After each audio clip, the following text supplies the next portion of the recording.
we have to do this. A bit of a hill. His mother said, if you're coming to school, you got to bring your sister because they have to go and work in the fields. So this kid carries his 1-year-old sister everywhere. A lot of those kids don't eat in the morning. A lot of those kids, the only place they do eat is at that school. I thought going up that mountain, Mary's meals can reach everywhere that there's a hungry child. Do you see what happens after a simple meal? It just came to life.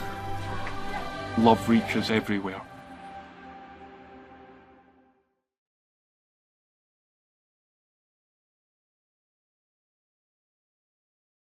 Parkview Sports Medicine's integrated sports medicine team is built to serve the needs of all athletes in all sports. Our team's only goal is to improve athletes in every facet. PSM offers performance training to help athletes get better on the field, dedicated athletic rehabilitation and physical therapy to help them get better off of it, certified athletic trainers in our PSM schools providing daily support to our athletes, and a specialized orthopedic walking clinic when injury strikes. Call 260-266-4007 to speak to our care navigators or visit ParkviewSportsMedicine.com to learn more about what we can do to improve athletes at all levels. Parkview Sports Medicine. Become more.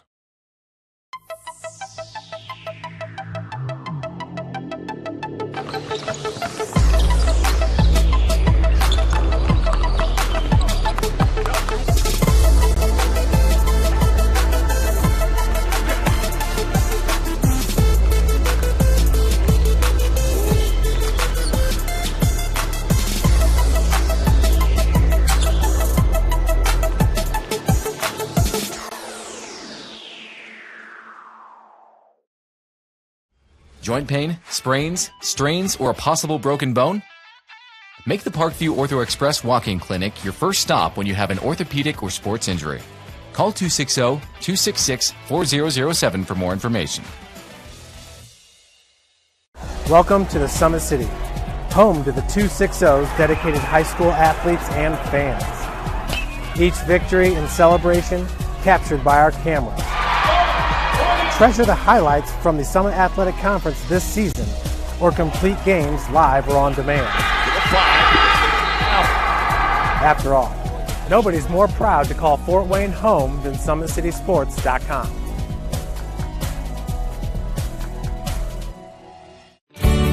I was once a Southside kid who was led on a journey by high school football. A journey that taught me discipline, toughness, and the skills that made me a success. As a businessman with a CPA license who owns his own firm, I still use the building blocks of high school sports in my everyday life. Someday sports will end no matter what level you reach, but you will be left with the skills to compete in the next game, the game of life. Joint pain, sprains, strains, or a possible broken bone? Make the Parkview Ortho Express Walk-In Clinic your first stop when you have an orthopedic or sports injury. Parkview Ortho Express, located at the Sport One Parkview Fieldhouse, gives you access to quick care and orthopedic physicians when you need it most. Get x-rays, treatment, and referrals to Parkview Care, all in the convenience of a walk-in clinic. Call 260-266-4007 for more information. Thank you for watching Summit City Sports. To help broaden our coverage, we're asking you to become a monthly sponsor to our Patreon account. We produce weekly highlights and live video broadcast. When the Homestead Girls Golf Team won its first state title in program history, we were there. When Fort Wayne brought back 3 state titles in cross country, we were there. We believe in sharing positive stories and setting the standard for how high school sports should be covered. Join us and donate today. This is an invitation to join a movement propelled by people who care and members who have a share in the place they bank. Good morning, Sam. So when you have the chance to get your first home loan, you know an expert will guide you every step of the way. Or when it's time to buy your new car, you'll be treated like more than just a credit score. Good news, ProFed can get you that payment. This is an invitation to a place where simply belonging can help enrich your whole community. ProFed Credit Union. You're invited.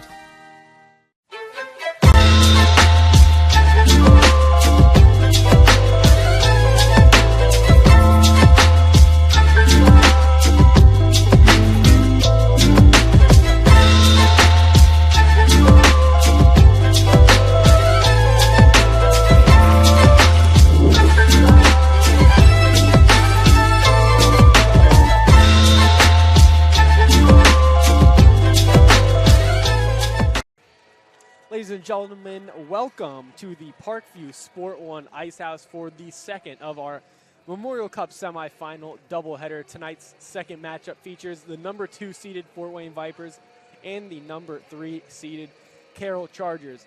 Teams are about ready to take to the ice. We'll start things off tonight with the first and second team all-city presentations, scoring top 5, the goaltending leaders. And since Homestead is not here, we will not be presenting the Roy Chin Cup as we did in our first matchup. So the referees have taken the ice. We'll wait to do some ad reads until we get through the ceremony here, which we did the same thing in our first game.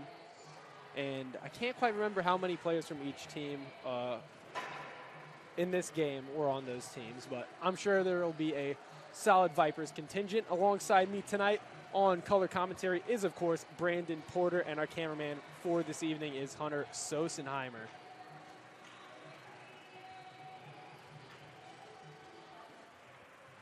So hopefully, I know we had a little bit of trouble with this on senior night, the PA announcement. Hopefully you can hear that a little bit better tonight. We tried to work with the PA announcer on that earlier.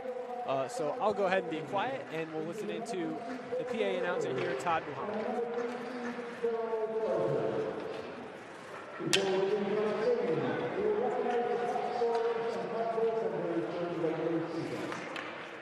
First, the top scorers.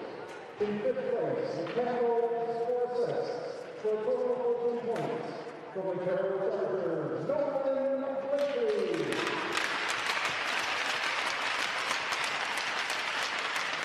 In 4th place, with 5 goals and assists for a total of 15 points.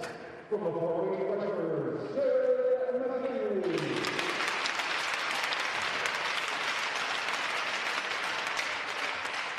Tied for 2nd place, both with 17 points. First to 12 goals, 5 assists from the Carroll Chargers, Simon Lanier.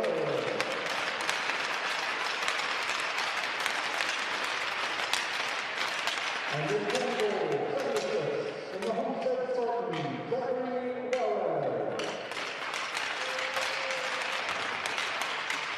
And our scoring champion with 6 goals, 12 assists for a total of 15 points. From the Homestead Spartans, T.J. Eisenbarger. And our goaltender with a 1.93 goals against average, a .911 save percentage, and 224 saves. From the Fort Wayne Vipers, Stevie Razor.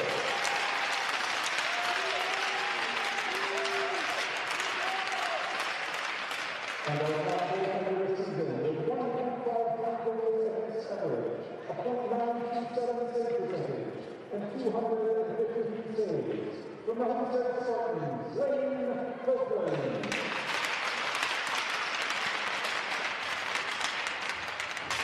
And now for all 7 teams. Each year our head coaches nominate players for first and second all-state teams. Coaches cannot nominate a vote for a player on their own team. The first all-state team, forward Zachary Waller from Homestead. Forward Simon Lanier from Carroll. Forward Austin Ormsby from the Vipers. Defense, Anton Nichols from Homestead. Defense, Parker Ray from Rio. And goaltender Stevie Razor from the Vipers.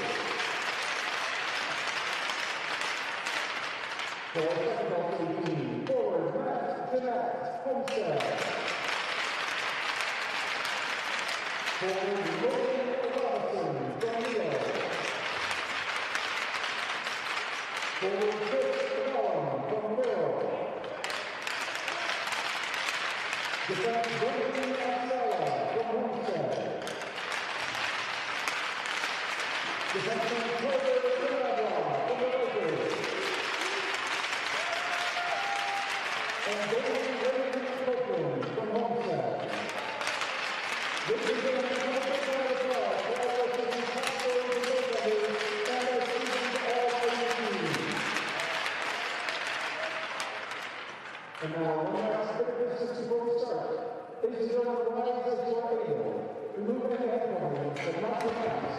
for the Flames of our national anthem.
All right, I hope everyone enjoyed that. On Saturday for the city championship at some point, Brandon and I will be giving our own all-city teams and our league MVP for the season.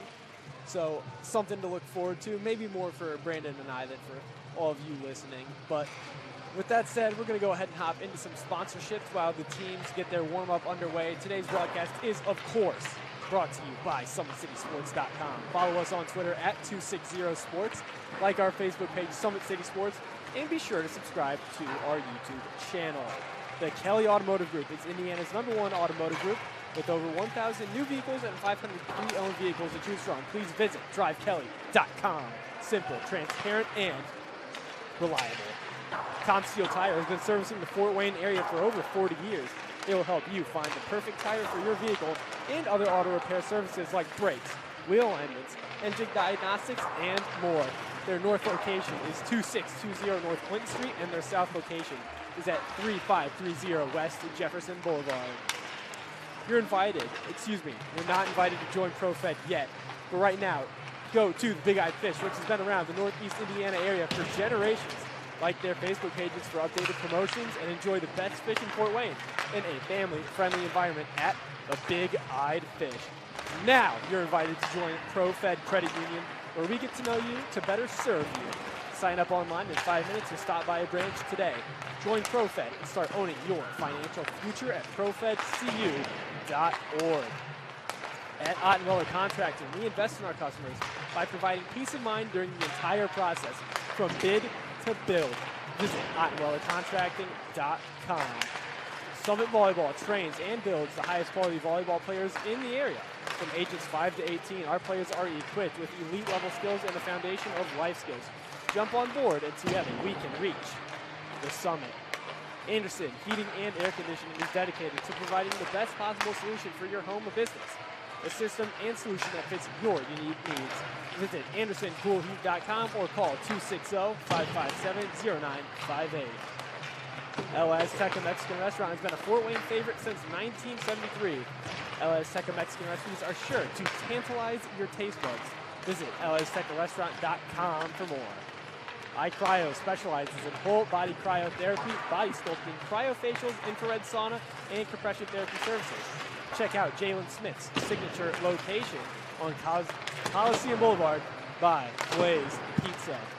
And last but certainly not least, Parkview Sports Medicine continues to lead the way in Northeast Indiana. Our specialized sports medicine team offers direct access to physical therapy and sports physicians in our new Parkview Ortho Express clinic located at the Sport One Parkview Fieldhouse. No referral needed, saving you time and money. Visit ParkviewSportsMedicine.com to learn more. Of course, a big shout out to our sponsors, as always, for allowing us to come out here and do these games all season long. It is officially playoff time here in Fort Wayne. Brandon, earlier today, we saw Leo and Homestead play. A good game. Homestead going up 4-0 early, but Leo charging back, making a run at it to fall just 4-3. Came right down to the wire, but we're here to talk about the Vipers and the Chargers, the 2 and 3 seeds here in the area. The Vipers come into the season as the 2 seed with 18 points on the year. The Chargers, the 3 seed, with 14. And as you heard earlier in the broadcast, 3 players here on the ice were in the top 5 scoring leaders. Simon Leininger in a tie for second with 17 points. Jared McKinley in 4th place with 15, followed closely by Nolan Blakely with 13. Simon Leininger, also the goal leader here in Fort Wayne with 12 goals on the regular season. So, Brandon, expectations for this matchup. Are we feeling a close game like what we had with Homestead and Leo, or are we feeling a little bit more of a blowout? Well, one thing you got to take into effect, the Vipers come in as the 2nd highest scoring team in the league with 41 goals for. And their polar opposite is the Carroll Chargers. They come in with the most goals against in the league with 57. So Carroll is going to really have to tighten up defensively. Really, they got to let their goalie see the first shot, make that first save, and they got to really help with these rebounds and clearing the net, because they're going to have a chance. They gotta do better than 57 against, which is the highest in the league by 15 goal mark. The next closest is Leo at 42.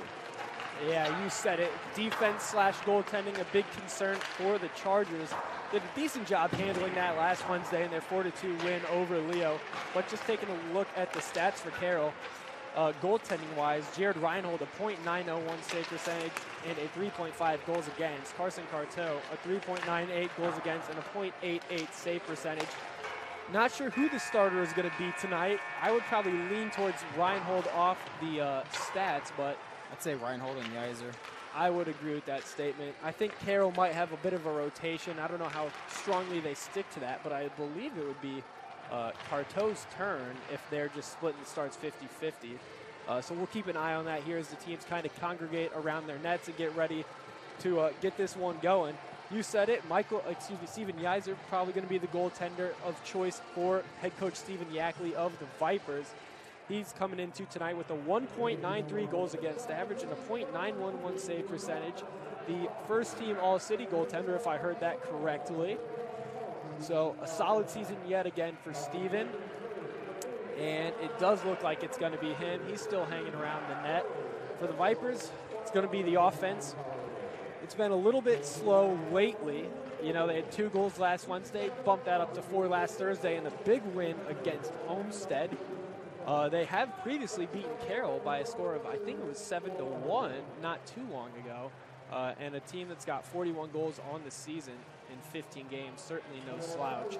So for me, I think it's going to be that top line for them that is likely going to have some form of, recently it's been Jared McKinley, Trevor McKinnon, and Darcy Kosh. We'll have to see if that's what they stick with. Keegan McComb was on that line at times throughout the middle of the regular season. And for Carroll, we know it's probably going to be Blakely, Leininger, and Burge running the show up front for them. Their 3 best forwards now in the absence of Chris Woolham, who appears to no longer be with the team for whatever reason that is. Leininger was dealing with a little bit of an injury not too long ago, but he has been able to play through it. Looks like it doesn't mess with him too much. It's actually going to be Austin Reisner coming out on this top line with McKinnon and McKinley, 3 former Summit City Panthers looking to make it to the city championship. Carroll, in this matchup last year in the Memorial Cup semifinals, knocked off the Vipers to move to the city championship, which we'll have for you on Saturday at 2 o'clock. But off the face-off, it comes back into the Carroll zone to be played by Phillips. He goes up for Tigner. Tigner takes a second to pause. He'll lose the puck. That is McKinley down low. Goes cross-ice in the slot for McKinnon, and his shot is just wide off the start. A high-quality chance on Jared Reinhold, who is the starting goaltender for the Chargers. Puck comes loose. It's Leininger that carries it across the blue line. My apologies on the scoreboard issue there at the beginning. Didn't notice that one, but we're all good to go now. Didn't miss anything too important.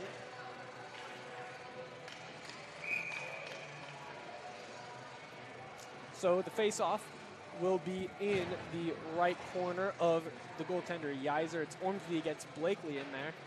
And it's won by Blakely. Klein, a quick shot. That's blocked by Ormsby. He's a little bit shaken up, and the puck will come free off the stick of Scully. And it will be an icing.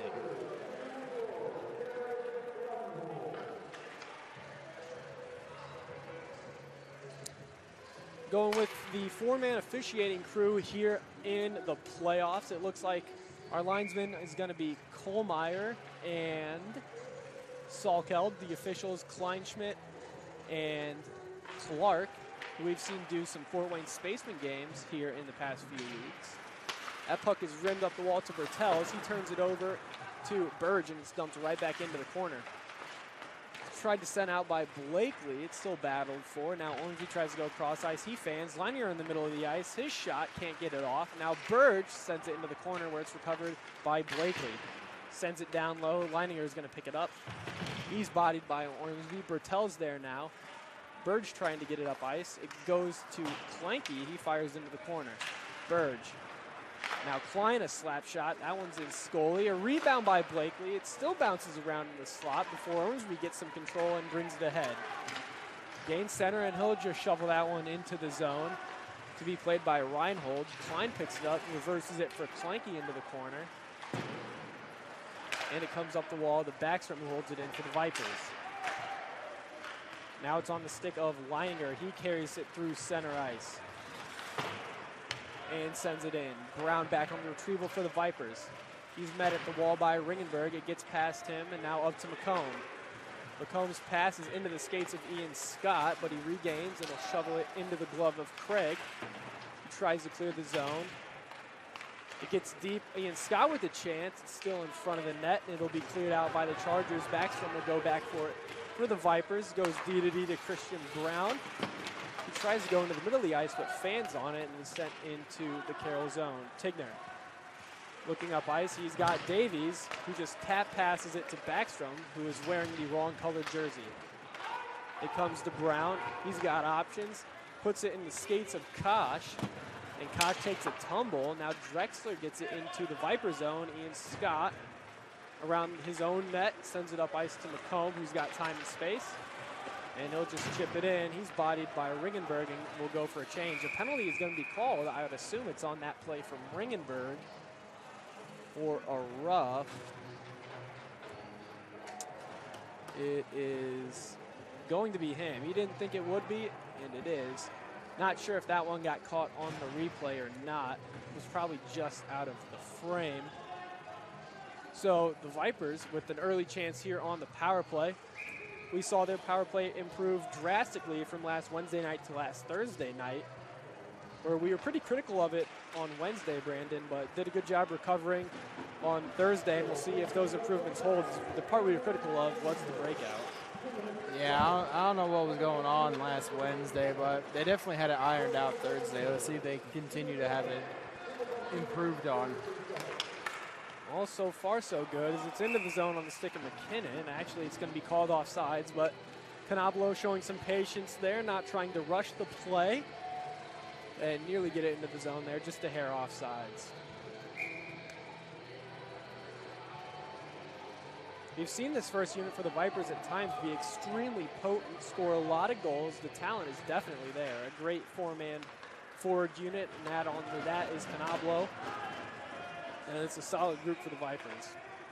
It's Canablo now behind his own net, looking to start it ahead. He sends it up to McKinnon, who dodges Blakely and carries it in with speed.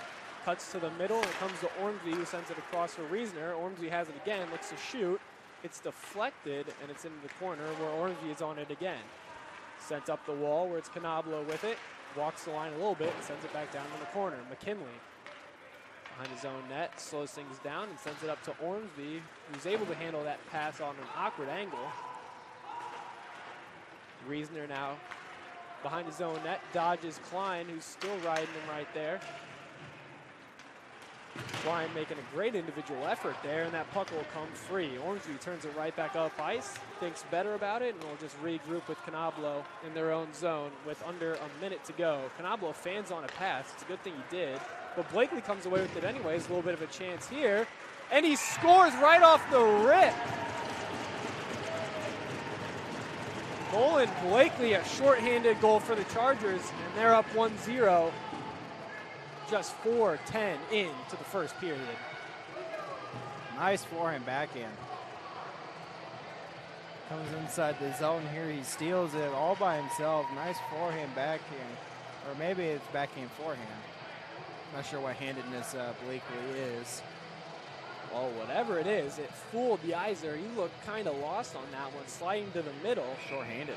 And Blakely just comes and gives it to him on that short side. I was saying before Blakely got that puck that it was a good thing Canablo fanned on the pass. It would have been intercepted by Leininger, who would have had a free chance on goal. It didn't end up mattering as Carroll scored anyways.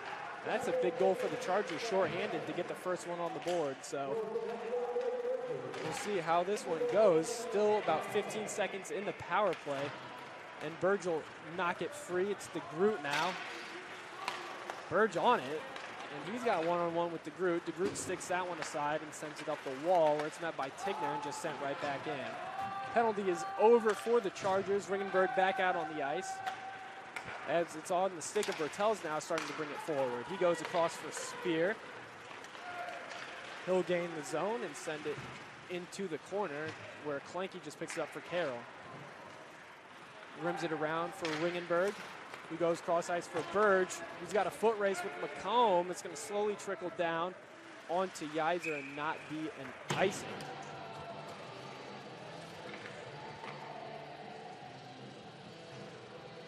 That's definitely a good start, as we mentioned, for the Chargers. Scoring the first goal, never mind the fact that it was even short-handed. He's getting on the board first. Here at the 10:50 mark is when they scored. 9:51 here remaining in the first period. 1-0 is our score. So to the draw, it's McComb and Blakely. Blakely wins that one to Leininger, who sails a shot high over the head of Yeiser. Now Klein had it momentarily, but now it's Blakely. He'll send it back into the corner for Leininger. Blakely goes to the middle, one-timer, redirect by Austin. Didn't have enough juice on it to send it in. And Scully retreats to his own corner, rims it for Ridge. It's met by Leininger after Ridge couldn't handle it. Bounces around center. Now Darcy Kosh, poke check by Austin. It comes out to Klein. Touch pass for Leininger. He'll look to skate it deep. And it'll come to Blakely as two Vipers collide in the neutral zone. Alexander Austin sends it to Scully. Finds its way to the stick of Austin again. Sent in to Blake Ridge. Sends it up the wall and it'll squeak out. Klein couldn't get there fast enough. Sends it right back in and Scully's just going to rip that one down. And it will not be called icing. Craig just narrowly missed that one, so they'll wave it off. On the stick of Leininger again. Ringenberg pauses, takes some time, dangles around Wiesner. In center, he's got Leininger. It's through his stick into the Viper zone. DeGroot chases it now. Still with it. Gets it up to McKinnon. And it goes to Craig, who just sends it in on Yeiser. Not much happening here after that goal from the Chargers. As I say that, a goal from Ringenberg. I'm just going to stop talking. Carroll, 2-0, and they are feeling it. An early 2-0 lead is huge for the underdog Chargers. Bad turnover behind the net, resulting in that one there. As you see in our Traction Athletic Performance replay, he cuts back behind the net. Ringenberg just steals it and centers it. If you're feeling pressure, you need to at least ring it around the boards and get it out of the zone, even if it results in an icing. That's just a very bad turnover behind the net. Yeah, poor area to turn it over. It goes straight out in front where it's sent home, and the Chargers have a 2-0 lead. Ringenberg with the goal. And Burge with the great forecheck there to force that turnover by Canablo. As the Chargers have it again, that was Leininger dancing behind the goal. The Vipers on their heels a little bit here, about halfway through the first period. Puck is rimmed around. Phillips can't hold it in, and he'll just dump it in.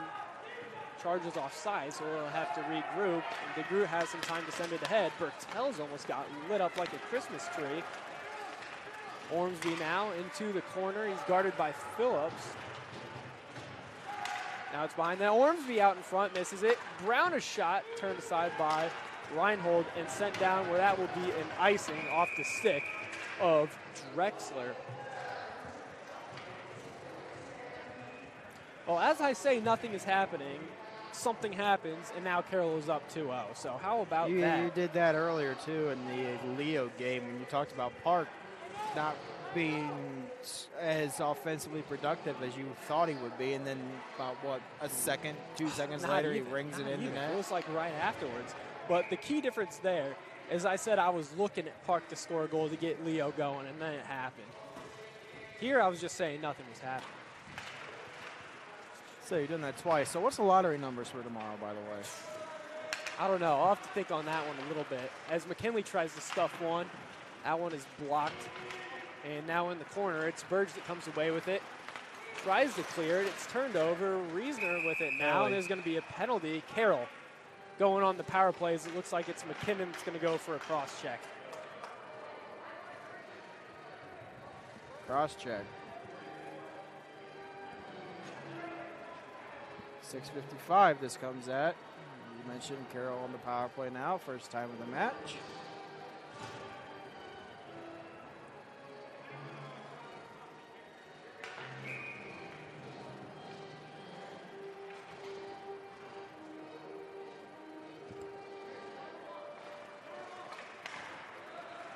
Off the face-off, it comes back into the Carroll zone. It's Klein looking to start the play ahead.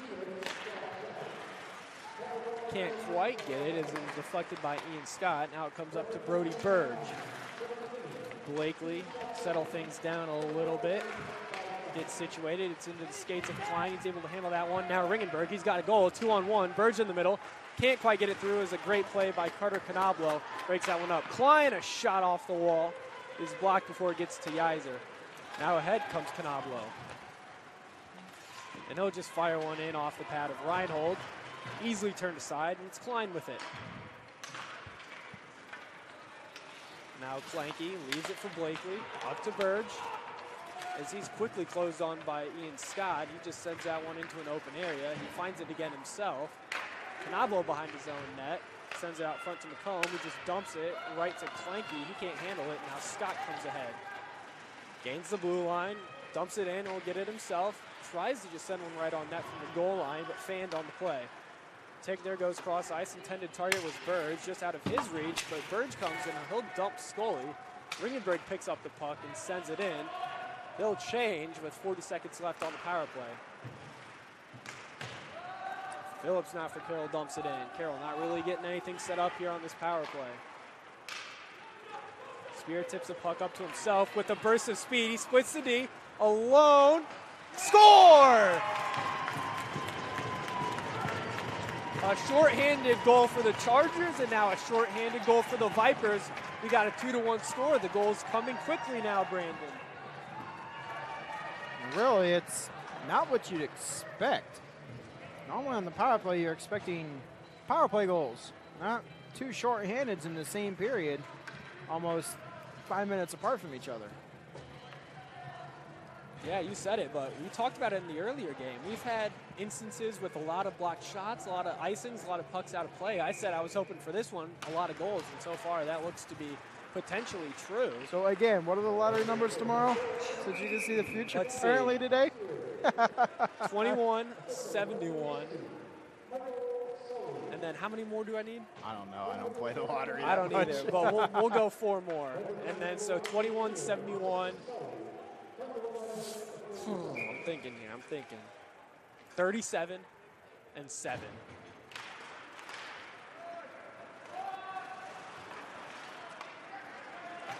So it's still in the Vipers zone. Drexler, he'll shoot. Rebound is free. Craig now a shot. That one's high and wide. Davies is on it. Challenged by Bertels. He'll fire in front of the net. Fiedler tries to get a stick on it, but misses. Penalty over for McKinnon as Ormsby brings it ahead across center. Gains the zone, cuts back, has some space, gets it to Backstrom. It's through his skates, and will come back to Carter Canablo. They'll go back across for Backstrom. He goes back across for Bertels. Bertels breaks out the lob wedge and throws one into the corner. It's on his stick again. Battled to the front of the net and to be blown dead by the official Clark and covered by Reinhold. 4:27 to go here in our first period. 2-1, definitely the score. Two shorthanded goals scored this period, one by Nolan Blakely, the other one by John Spear. Ringenberg picked up the second Carroll goal. Face off inside the Carroll end, and it's won by the Vipers.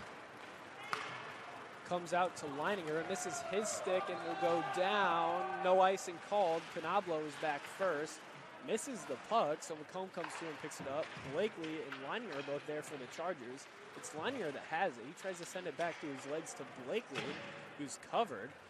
The battle continues. Now Leininger again had it. It was poked away by Kosh. And now it swoops out of the zone. And Klenke is there, but Ian Scott holds it in. He walks, looks to shoot. Blocked aside by Reinhold. Behind the net now, Kosh. Circling up the half wall, looks for Scully. That puck comes out of the zone. He's tripped up by Burge. Might have just fallen on his own. No call from either of the officials. I mentioned earlier we got 4 officials out here tonight for the playoffs. Still batting for. Ian Scott has it. And offsides, him and Jared McKinley. That one was close, but it will be blown dead. As it seems like our games tonight, Brandon, have been going pretty quickly. It might just be me. Maybe I'm just having such a good time. I said in the open of our first broadcast, for those of you that weren't watching, that high school hockey, I look at it as like the 8th wonder of the world because that's just how incredible it truly is. And definitely can get exciting at times. Absolutely. I mean, it was getting exciting there at the end of the Homestead Leo game. I highly recommend watching that third period as Ringenberg almost breaks free, broken up by Brown. Homestead went up 4-0, and Leo came all the way back with 3 goals and had a chance to win the game there at the end. Just fell a little bit short, but a great effort nonetheless out of the Lions, and they'll look forward to the state playoffs. Riesner in the slot. Shot is broken up by Ringenberg. Now Davies has it, gets it out of the zone, walks to the outside, and Mulholland is about a foot off sides. So that one will be blown dead. 2:55 to go. I think state starts next weekend. Homestead and the Vipers in Class 3A. Those games will be taking place here at the Sport One Parkview Ice House, and then Carroll and Leo both in 2A. They'll be heading down to the Fuel Tank and Fishers to play their games. Not sure if either of those teams are in the same bracket as each other. It would be interesting if we got a all-Fort Wayne matchup in the Final Four to go to a state championship game. That'd be fun. We'll see about maybe covering a couple of those games here on Summit City Sports for Homestead and the Vipers. Still TBD, though, depending on basketball schedules and whatnot. But it's Riesner with the puck on his stick now. He tries to get it ahead to McKinnon. It gets into the zone, but Vipers' presence really not there at the moment. Now they're down there. It's McKinley on the scene. Leininger picks it up, though, and chips it up. Tried to get it to himself, but McKinnon bumped him off the puck before he could reach it. Now McKinley feeds it to the middle for Riesner, broken up by Blakely. Leininger chips it just past Rice. He's got a break here. McKinnon closing on him. Leininger still finds it. A shot is turned aside by Yizer. A little bit of a knuckle puck type thing going on there. Yizer able to still read it, get a piece of it, and preserve the score. That one comes all the way down for an icing. Another Fort Wayne hockey news. The Comets home opener coming up this Friday. They're in Indy tonight and trailing 4-1 with about 5:17 to go in the game. So their third game going on tonight. They had 2 earlier this week in Wheeling, last Friday and Saturday, getting 2 points out of that, an overtime and a shootout loss respectively. But Indy, the Fuel, one of the currently the team leading the ECHL, as Ormby has a break, gets it to Gross. He's on a little bit of a breakaway, a shot, rebound is loose, and cleared out by the Chargers. Reinhold a little bit out of position. The defense did a good job getting to that one and steering it out of harm's way for their senior goaltender. As Ringenberg turns it over, Gross brings it into the zone, tries to get it to Spear. He's got the goal for the Vipers. So on the stick of Spear now up to Scully. He'll look to shoot through the legs of Ormsby and saved by Reinhold. Ormsby tries to chip it up to Canablo. Can't get it. Now Davies trying to chase a free puck. Gets to it. He's got a player with him in the slide. Gets it to him. And Drexler, I think. Yeah, Drexler almost had an opportunity there, but it was smothered by Yeiser. Was boxed out there by the Viper defender. And crisis averted. Just over a minute to go here in the first period of what has been a pretty open game so far. I'm thoroughly enjoying this one. Yeah, definitely entertaining through one here as we got 1:04 left. Off the draw, it's Leininger with it, and he'll turn it over. Actually, it's going to come to the stick of Burge. He'll slow it down for a minute. Now shoot into the glove of Yeiser.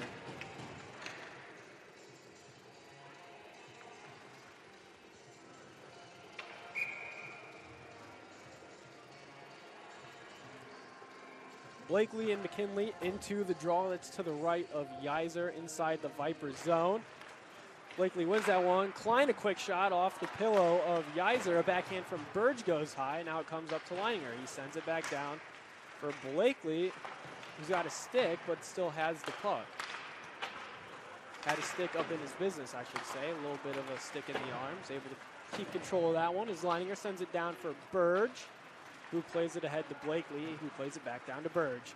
Burge chases it into the corner, and he'll send it up top for Klein. Skates it down. A shot is broken up, tipped into the safety netting by the Vipers' senior captain, Trevor McKinnon. The Vipers, we saw on senior night last Thursday, have 9 seniors. That's about half of their team that they're going to have to replace next year, so some serious drafting probably going to be needed for them. We'll still have to wait and see how many they can fit from their original tryouts. Some feeder schools there are, of course, Northrop, Snyder, Bishop Dwenger, Blackhawk, and really I think just any area school that isn't already represented tries out for the Vipers first, as opposed to going into the draft like they did in previous years.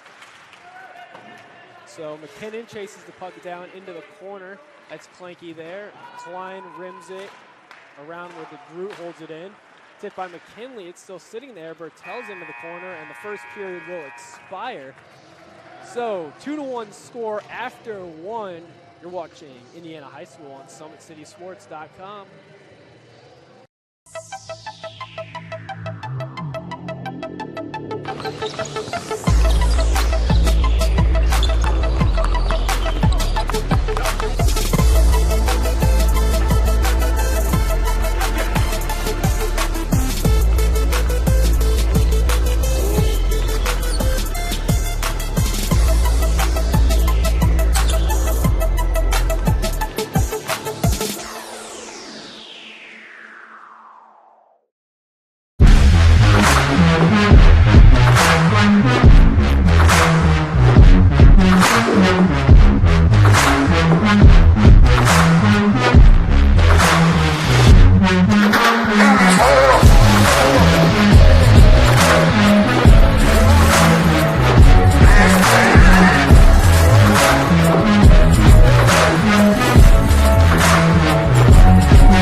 You're watching the Memorial Cup semifinals on SummitCitySports.com live from the Parkview Sport 1 Ice House.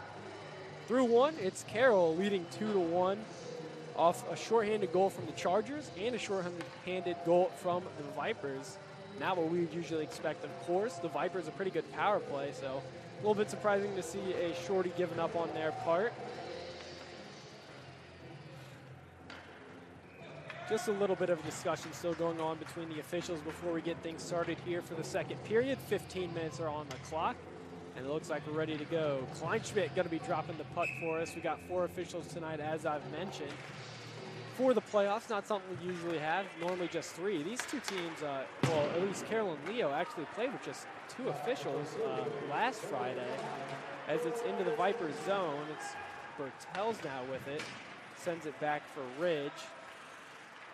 Dusts it off a little bit before sending it up to Bertel's. It's off of his stick, and now Ormsby brings it ahead. He's working on Phillips. A little bit of a cut across there. Now it's in the near side corner. Spear for Ormsby.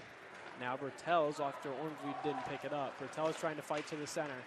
Gets free. DeGroot looks to shoot. That one goes wide. Back up to Bertels. He'll send it low for Ormsby. And it comes back up the wall for Ridge. Ridge kind of fans on a shot, and it'll just be sent down for an icing by the Chargers. Carroll just throwing it down a lot right now, it seems like. If they get the puck, they're almost playing a little bit of hot potato with it in some instances. Hasn't always gone for an icing. It's sometimes gotten deflected or batted down by the Vipers. But just not taking a whole lot of time on some of these chances to clear the puck out, instead just trying to throw it.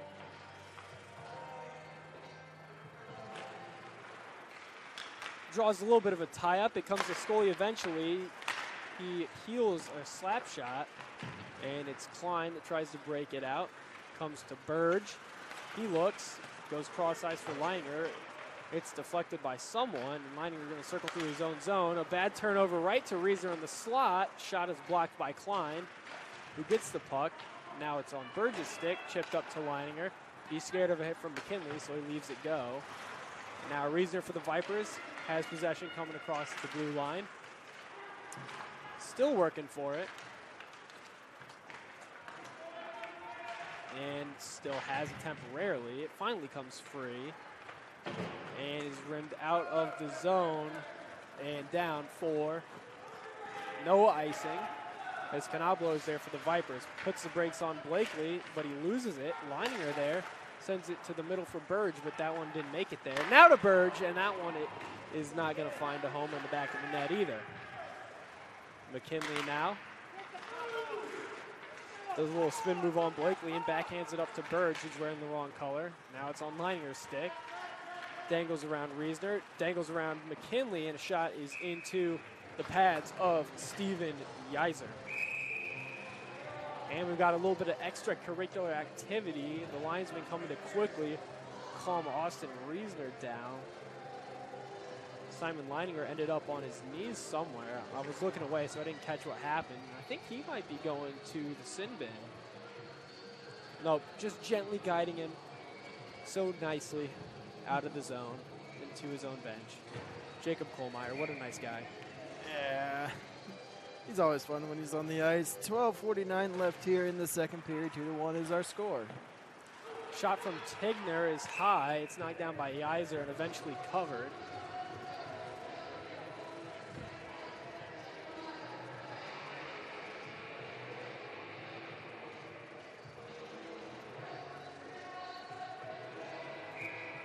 Ringenberg, he's got one of the goals for the Chargers. He's in to take the draw against Keegan McComb, one of the seniors on the Vipers. It comes to Tigner. And Darcy Koch tried to hit Tigner and ended up falling on his own. Might want to check his skates. That's the second time tonight. Ringenberg now takes a hip check from Brown, but still comes into the Vipers zone. And now comes out into the neutral zone. Still there. Clanky plays it again onto the stick of DeGroot, who circles back a little bit, surveying his options, and sends it back up to Clanky. Clanky just wastes no time, dumping it right back in on Yeiser. Brown picks it up. Up the wall to Koch. Into the middle for Brown. Now Scott, now Brown again.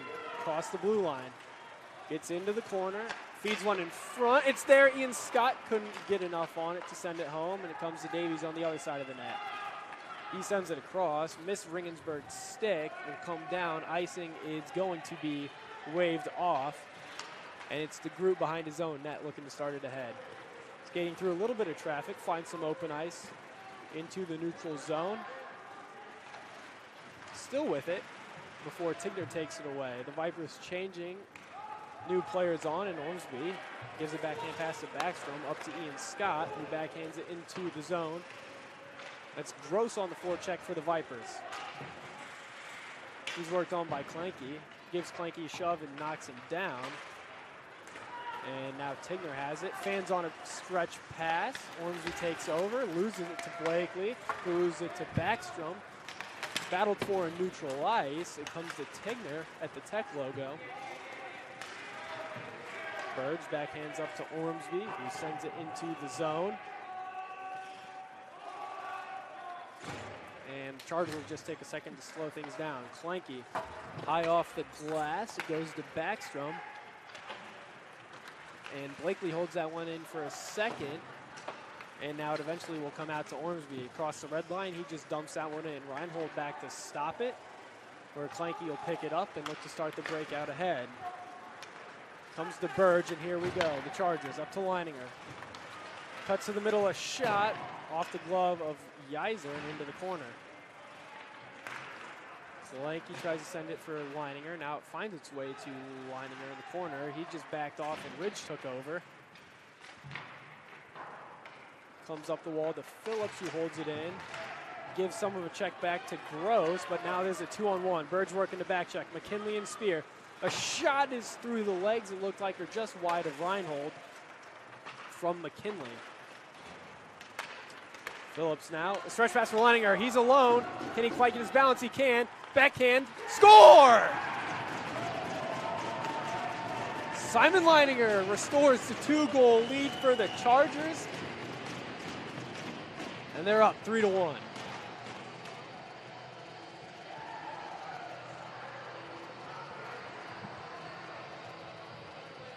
There's not much Isaac can do.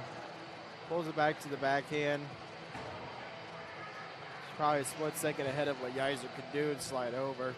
3-1, and right now Leininger impressing in aspects of the ice. Now he's on the score sheet. Simon Leininger, one of the top scorers in the league this year. Led the league in goals, and that'll be his 13th of the season, including the regular season, of course.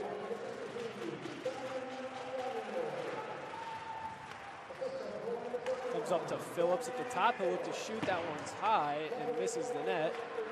Now McKinnon brings it ahead, looking to get his team back within one. He's got McKinley with him. Cuts to the middle, looks to shoot, and it's to the right of Reinhold and wide. Back in the zone now. McKinley on it again, up to Rice. This is the line the Vipers have been going to after goals.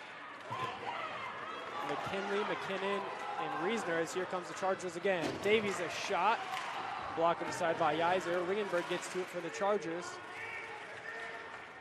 Comes out to Clanky, he'll fire. Deflected in front, Davies on it now. Keaton Rice bumps him into the wall. And it comes to Clanky. His shot is high again. And it's Reisner battling to get to it. It seems that's Canablo. Sends it back into his own zone for Rice to play it. And it goes up the wall now for Trevor McKinnon. Tries to play it up for Rice. It's turned over. Ringenberg taken down by Reisner. And now Canablo. Backhanded off the glass.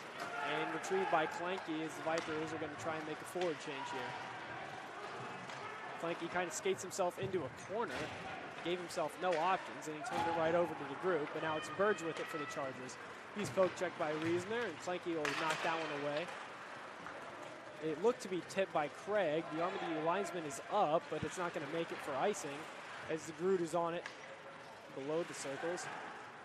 Does a little spin move there to get some free time for himself. Now Scott through the center of the ice, down the left wing. Still battled for behind the net. Scott there, as is McComb. Two Chargers on the scene as well. Now it looks like Klein wants to join in on the fun and dig for it. It'll come loose, and Burge picks it up.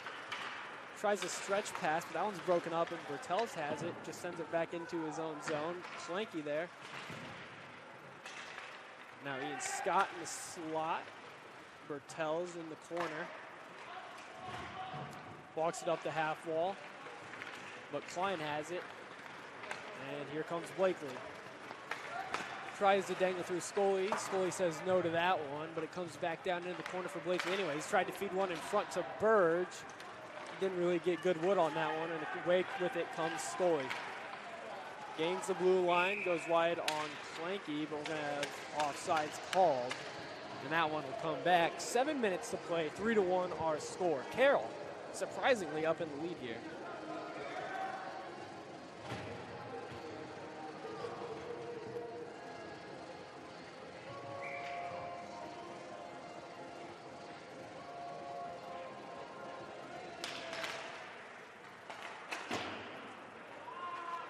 Knoblow with it. Gets it over to Brown, up to Spear. Craig tries to handle it, can't. Spear with it again. Shot, and a penalty is going to be coming to Cameron Craig off the shot from Spear. The eyes are out of the net, and the Vipers will settle it down. Scully tries to find Ormsby. He does. He'll just rip it. Almost squeaked through. Came through the goal mouth. Kosh at the side of the net tries to find it, and the whistle will be blown. A penalty coming to the Chargers. A power play coming to the Vipers with the chance to get back within one.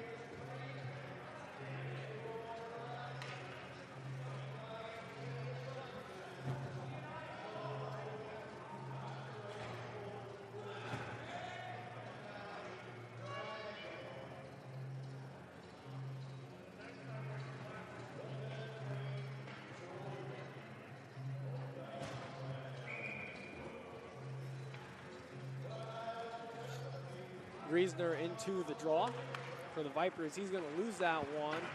And it comes to Blakely. Held in by Knoblow, though. Goes over for Ormsby. He'll look to shoot. Takes his time. Puck still on his stick now. Surveys the landscape. It comes to Knoblow off the stick of Blakely. McKinnon tries to handle it now at the near side. Skates to the middle. He's got some space. Tries to go glove side on Reinhold. It's off his glove, and it will be eventually covered for a whistle. A minute 34 in the power play. Faceoff will be to the left of the ice. There was 6:03 to play here in our second period.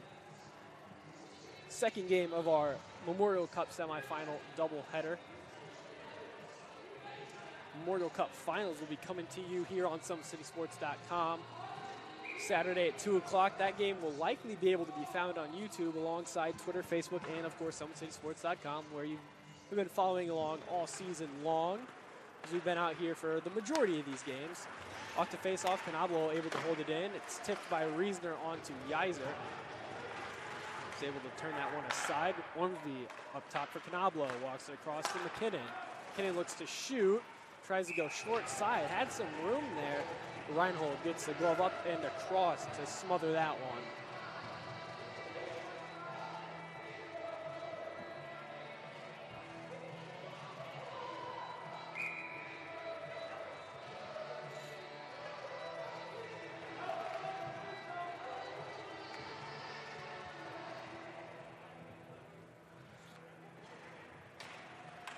The draw is a tie-up. It comes behind the Carroll net. And Klenke tries to clear it, but Ormsby holds it in. Goes across from McKinnon, who's got some room. Ringenberg closes on him quickly. From Knoblow to Ormsby, behind the net. And a little bit of miscommunication allows the Chargers to clear that one all the way down. Under a minute to go now on the power play.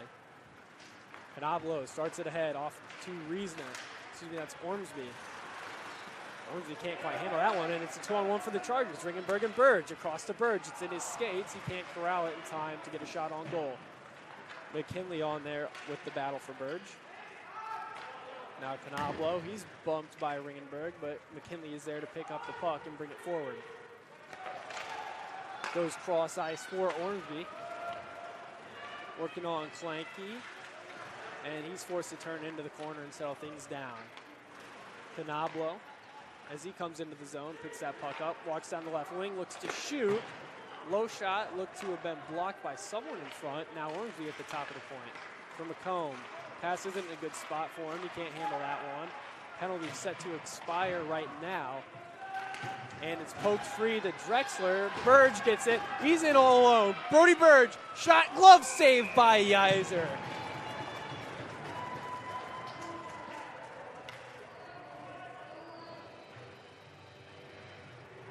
All right, glove saved by Steven Yeiser. An awful breakaway chance of Brody Burge. He comes in with speed, tries to short side it. Yeiser just keeps it, stays with it the entire way. 4:21 to go here in our second period.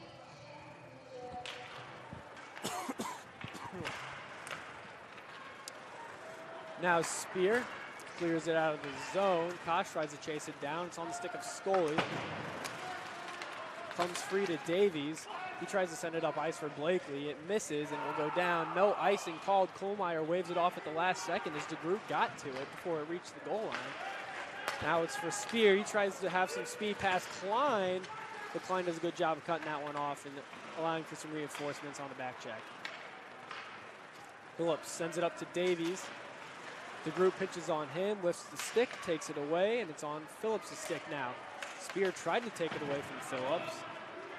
Now it's behind the Chargers' net. Klein, pressured by Kosh. Able to handle the pressure momentarily. It's still down there. Cleared up past Scully. No icing going to be called, but we're going to have, I think, a penalty. And only on both of them. Yeah, I think it's going to be coincidental. Spear doesn't like it's a coincidental. Davies is just trying to skate away innocently before the referees notice him, but we'll chase him down, send him to the box, and it looks like we probably have coincidental roughings. I could see it. 5-on-5. Yep, as expected, 3:25 here to go in the second period. So I've been on the quiet end for most of the game. My throat hurts from calling that Homestead-Leo game. I think I might need to go get a water in the intermission. This fan is just, whatever the air conditioning thing they got started here when this game started, just dried out my throat so quick. Might have to go get a water or something. It's gotten colder and colder up here every week, I swear. So it's on Tigner's stick. That one almost up into the safety netting, but just off the top of the glass. Scully with it. Has it again now. He'll fire off the blocker of Reinhold. Alexander Austin is able to clear. And now McComb backhands it up to Burge.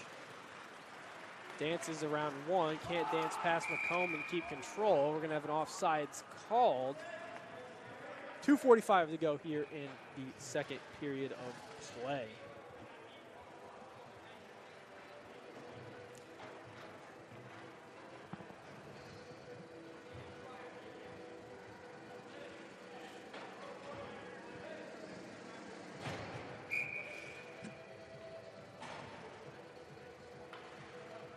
Blakely and McKinley to the draw. And it's going to be won cleanly by Blakely. Possession for the Chargers. Klein off the stick of Blakely. It's into the zone. He's looking like he might win that race, but not meant to be. He still has the puck, though. Tries to feed it in front. No one friendly was home at the moment.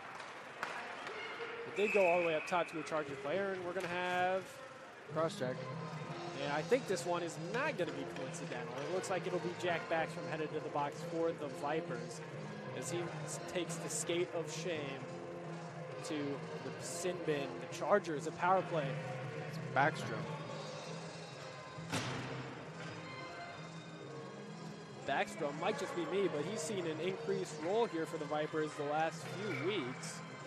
Didn't seem to play a whole lot earlier in the year, but the last, I don't know, probably a month or so, seen him out there a lot more.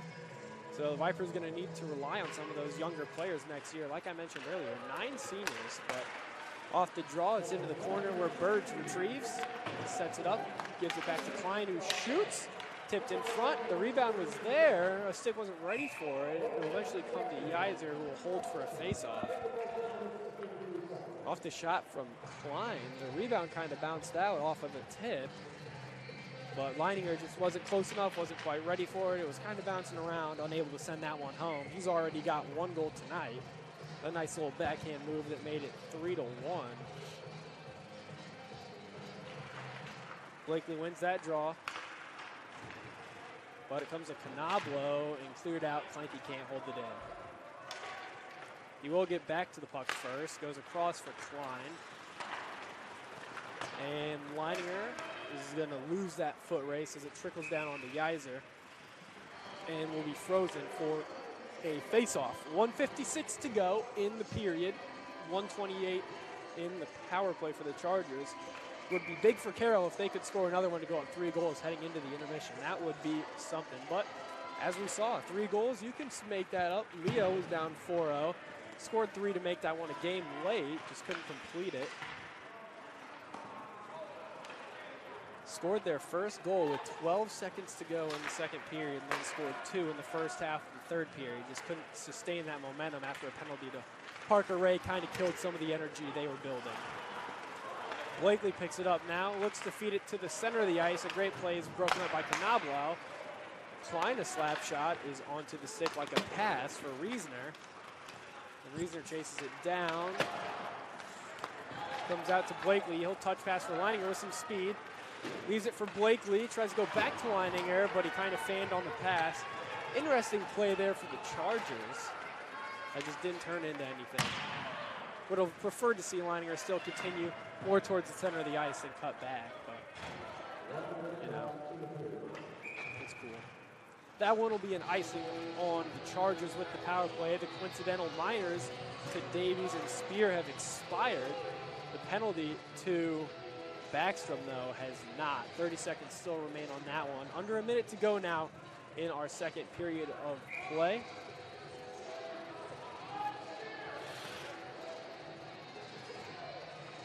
Gross and Ringenberg into the draw. It's won by Ringenberg, now on the stick of Tigner. He's just going to slow things down for a second, survey his options, and it's tipped off the stick of Ringenberg deep into the Viper zone to be forechecked by Austin and Drinkall. Drinkall gets to it first, forces the turnover, tried to send it in front. Austin, though, had peeled off to the side, and guys were able to cover that one up before any danger came. But as this power play is set to expire, the Chargers will have a power play in their offensive zone.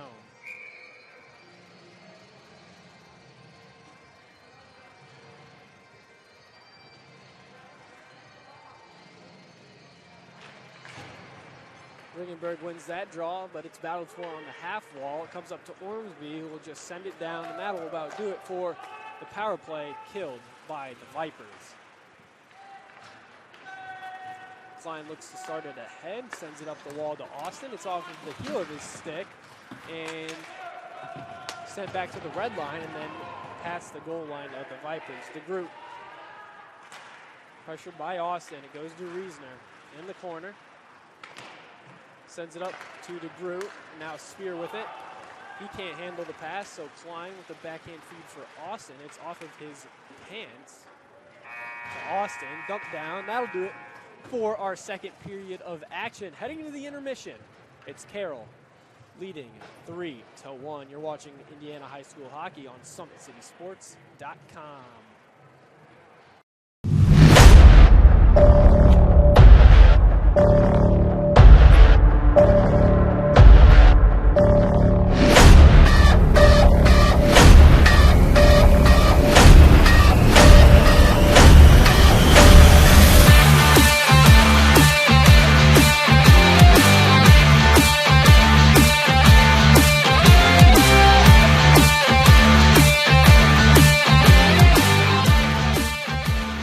This league promotes finding diamonds in the rough, kids that didn't have an opportunity, they're on the wrong team, they had the wrong coach. If we can find those kids, which we have 20 of them now, that we build a team in 45 days.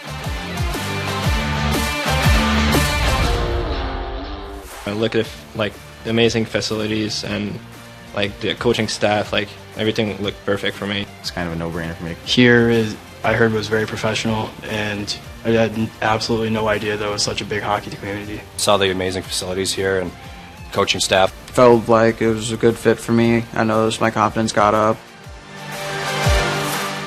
I think the system starts with what you do off the ice, right? And that's been our biggest challenge, right, is taking these kids from different places in the world, right, and bringing them in and trying to establish a culture. And it's been difficult, right, to teach discipline, to teach accountability, to show up on time, right? That's where it all starts.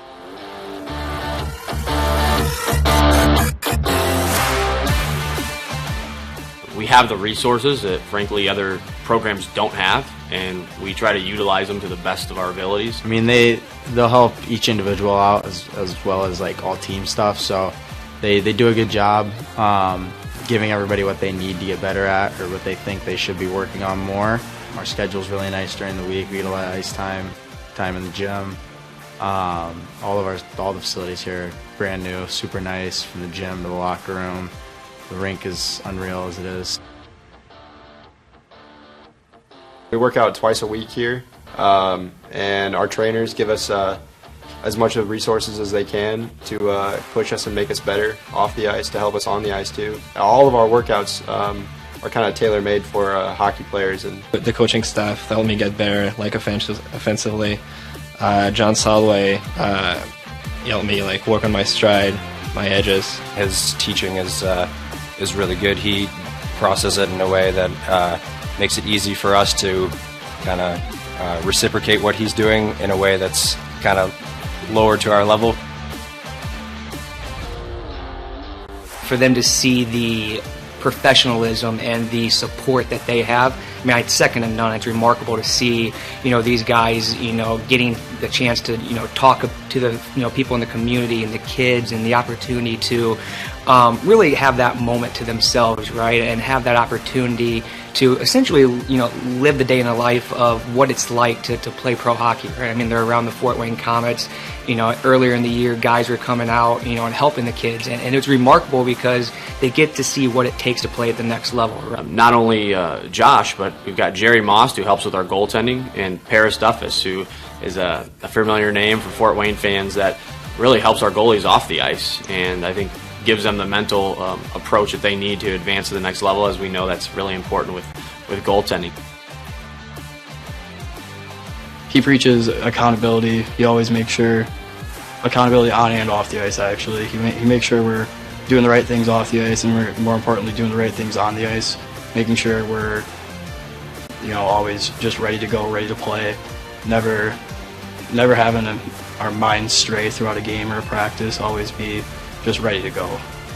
We tell these kids all the time, from high school till about college to your junior years, you've got 7 to 8 years to work really hard and get your life on the right path, or you can goof off and not pay attention and get involved with the wrong people, and then the rest of your life after that 8 years is going to be pretty difficult, right? So trying to get them prepared for the real world is priority number one. There's a lot of hockey players in the world, and you're not all going to make the highest team and not get noticed, or you might become the best hockey player you've ever been at 20.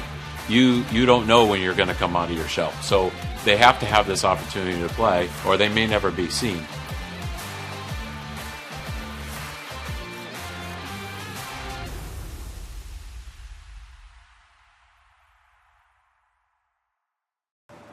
Welcome back, SummitCitySports.com. The Memorial Cup semifinals. This is our second matchup tonight. We're in our intermission between the Carroll Chargers, who lead the Fort Wayne Vipers by a score of 3-1. We'll just do a quick scoring recap here with our Traction Athletic Performance replays. Here's the first goal of the game, a short-handed goal for Nolan Blakely. Just as he's bodied up by Reesner, he's able to put that one in the back of the net. That one was with 10:50 still remaining in the first period. And then just a short time later, Landon Ringenberg of the Chargers able to find this one and put it home to make it a quick 2-0 lead for Carroll. A great forecheck there by Brody Burge. Puck pops right out in front to Ringenberg, who puts that one home. Then after that, the Vipers stabilized a little bit. They were able to get one on the board here. We'll take a look at it right now. This one, a shorthanded goal provided by John Spear. A burst of speed here to split the defense. A little breakaway action through the 5-hole.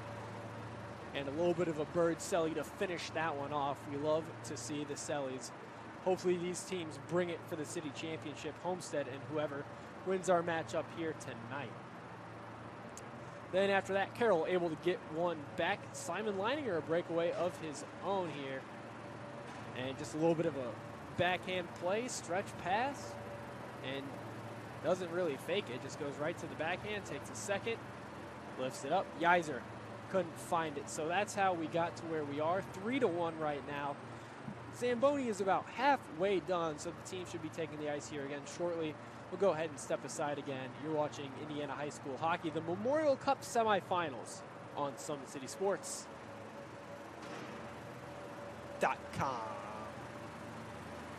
We have to do this. A bit of a hill. His mother said, if you're coming to school, you got to bring your sister because they have to go and work in the fields. So this kid carries his 1-year-old sister everywhere. A lot of those kids don't eat in the morning. A lot of those kids, the only place they do eat is at that school. I thought going up that mountain, Mary's meals can reach everywhere that there's a hungry child. You see what happens after a simple meal?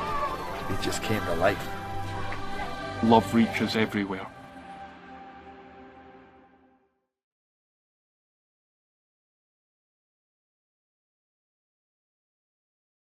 Parkview Sports Medicine's integrated sports medicine team is built to serve the needs of all athletes in all sports. Our team's only goal is to improve athletes in every facet. PSM offers performance training to help athletes get better on the field, dedicated athletic rehabilitation and physical therapy to help them get better off of it, certified athletic trainers in our PSM schools providing daily support to our athletes, and a specialized orthopedic walk-in clinic when injury strikes. Call 260-266-4007 to speak to our care navigators or visit ParkviewSportsMedicine.com to learn more about what we can do to improve athletes at all levels. Parkview Sports Medicine. Become more.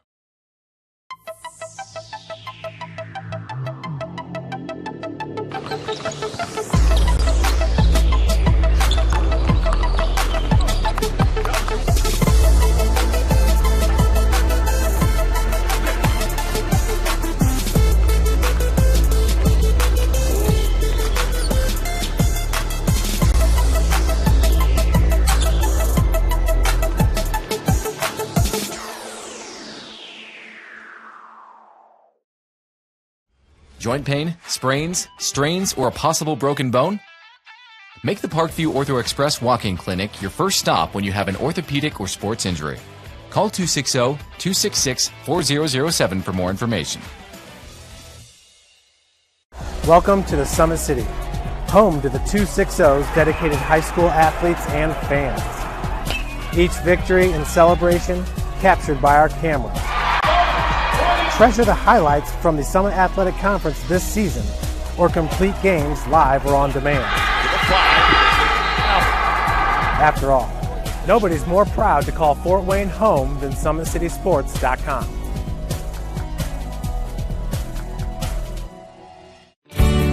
I was once a Southside kid who was led on a journey by high school football. A journey that taught me discipline, toughness, and the skills that made me a success. As a businessman with a CPA license who owns his own firm, I still use the building blocks of high school sports in my everyday life. Someday sports will end no matter what level you reach, but you will be left with the skills to compete in the next game, the game of life. Joint pain, sprains, strains, or a possible broken bone? Make the Parkview Ortho Express walk-in clinic your first stop when you have an orthopedic or sports injury. Parkview Ortho Express, located at the Sport One Parkview Fieldhouse, gives you access to quick care and orthopedic physicians when you need it most. Get x-rays, treatment, and referrals to Parkview Care, all in the convenience of a walk-in clinic. Call 260-266-4007 for more information. Thank you for watching Summit City Sports. To help broaden our coverage, we're asking you to become a monthly sponsor to our Patreon account. We produce weekly highlights and live video broadcast. When the Homestead girls golf team won its first state title in program history, we were there. When Fort Wayne brought back 3 state titles in cross country, we were there. We believe in sharing positive stories and setting the standard for how high school sports should be covered. Join us and donate today. This is an invitation to join a movement propelled by people who care and members who have a share in the place they bank. Good morning, Sam. So when you have the chance to get your first home loan, you know an expert will guide you every step of the way. Or when it's time to buy your new car, you'll be treated like more than just a credit score. Good news, ProFed can get you that payment. This is an invitation to a place where simply belonging can help enrich your whole community. ProFed Credit Union. You're invited.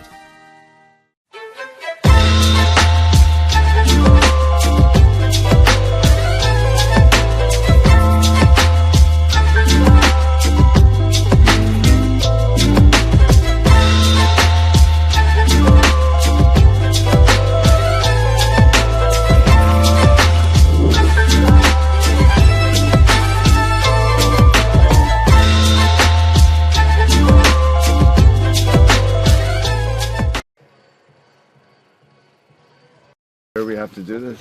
A bit of a hill. mother said, if you're coming to school, you got to bring your sister because they have to go and work in the fields. So this kid carries his 1-year-old sister everywhere.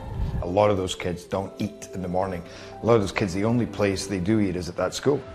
I thought going up that mountain, Mary's meals can reach everywhere that there's a hungry child. Do you see what happens after a simple meal? It just came to life. Love reaches everywhere.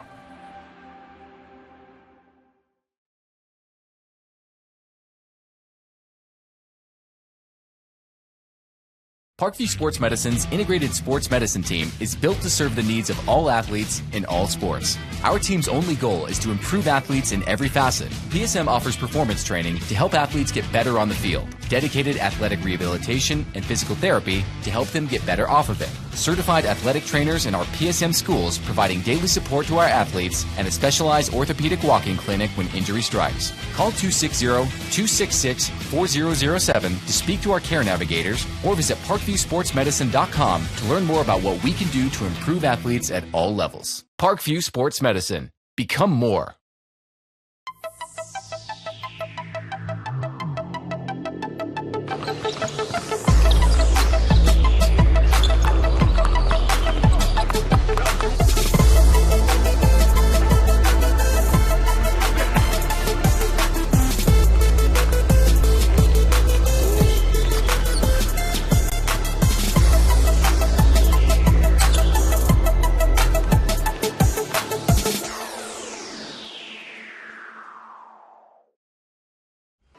Welcome back inside the Parkview Sport 1 Ice House. The third period of our Memorial Cup semifinal. Game number 2 set to get underway here in just a few short seconds. 15 minutes on the clock, 3-1. Carroll, Brandon, what are the Vipers going to have to do to get back into this one? Well, to be honest, I'm not quite sure. In all honesty, it's like, I don't know, it's just hard to explain. I don't understand what's going on with the Vipers, or if Carroll has just figured out a game plan to shut them down, or if it's something that the Vipers are doing offensively. I think the Vipers have had some chances in that home plate area around the net. It looks like the holdup right now is some issues with one of the nets. Looks to be resolved, but I think the Vipers just, I don't know. You know, I'm kind of with you. It seems like they should be doing better than they are. The Chargers seem to be playing, you know, not to their potential either. It seems like they're just batting some pucks around. The Vipers doing a little bit of the same, just a little bit more control, you know, shots to the net, bodies to the net, just get to the basics. But off the draw, Leininger will send it back into his own zone. Kleinke wasn't expecting the pass. Now Tigner, he's pressured by McComb. Leininger brings it ahead now, tries to dangle around Spear, and it will squeak out into neutral ice and set back down where Tigner is going to try and recover for the Chargers. Blakely circles behind his own net and sends the puck up, intending to find Leininger. He gets it back again, comes into the Viper zone. Bertels is back on it. Blakely takes it away from him, tries to feed it in front. It's on the stick of Canablo. Leininger for Burge. That one's intercepted by Bertels, and now he comes ahead with it. We'll just shovel it into the zone, go for a change. McComb, the lone forechecker for the Vipers, as Kleinke is bumped by McComb. Reinforcements on the scene for the Vipers. Blakely sends it up to Leininger. He's not going to reach it. Icing going to be waved off. It's on the stick of Ridge, bringing it ahead as Leininger decided to go for a change. And Burge trying to poke check it from Ridge, deflects it up into the safety netting, and we'll get a whistle. A little bit over a minute gone here in our third and final period of action here for the Memorial Cup semifinals. Homestead advanced earlier in the day, so they've already punched their ticket to the Memorial Cup finals on Saturday afternoon. As Reisner on a little bit of a breakaway shot, saved by Reinhold. Rebound there, also saved by Reinhold off the stick of Ian Scott. And Reisner looking to the skies on that one. The Vipers could have really used that quick goal there to get some momentum sparked. We saw what it did for Leo in the last game. Vipers already 1 goal closer to the comeback than the Lions were. Reisner, that's Ormsby gets the draw, and now it's Reisner forechecking. He picks the puck up.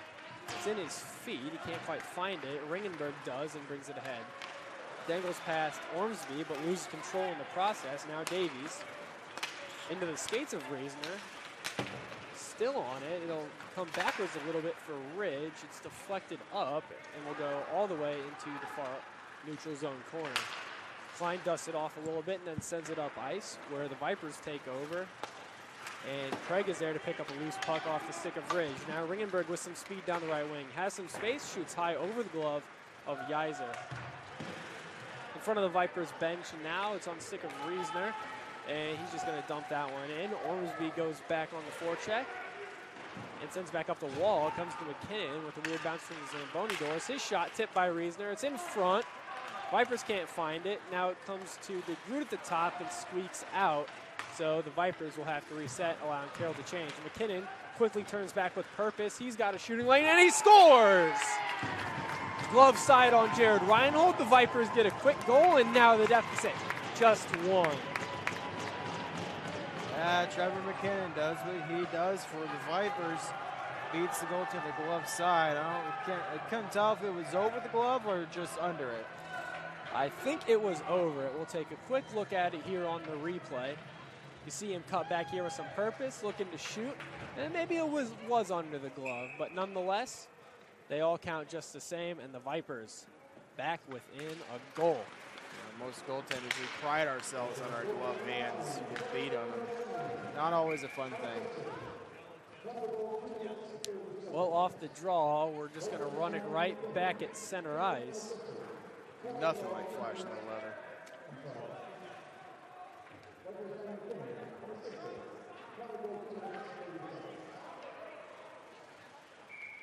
Your turn, Darcy. Let's go.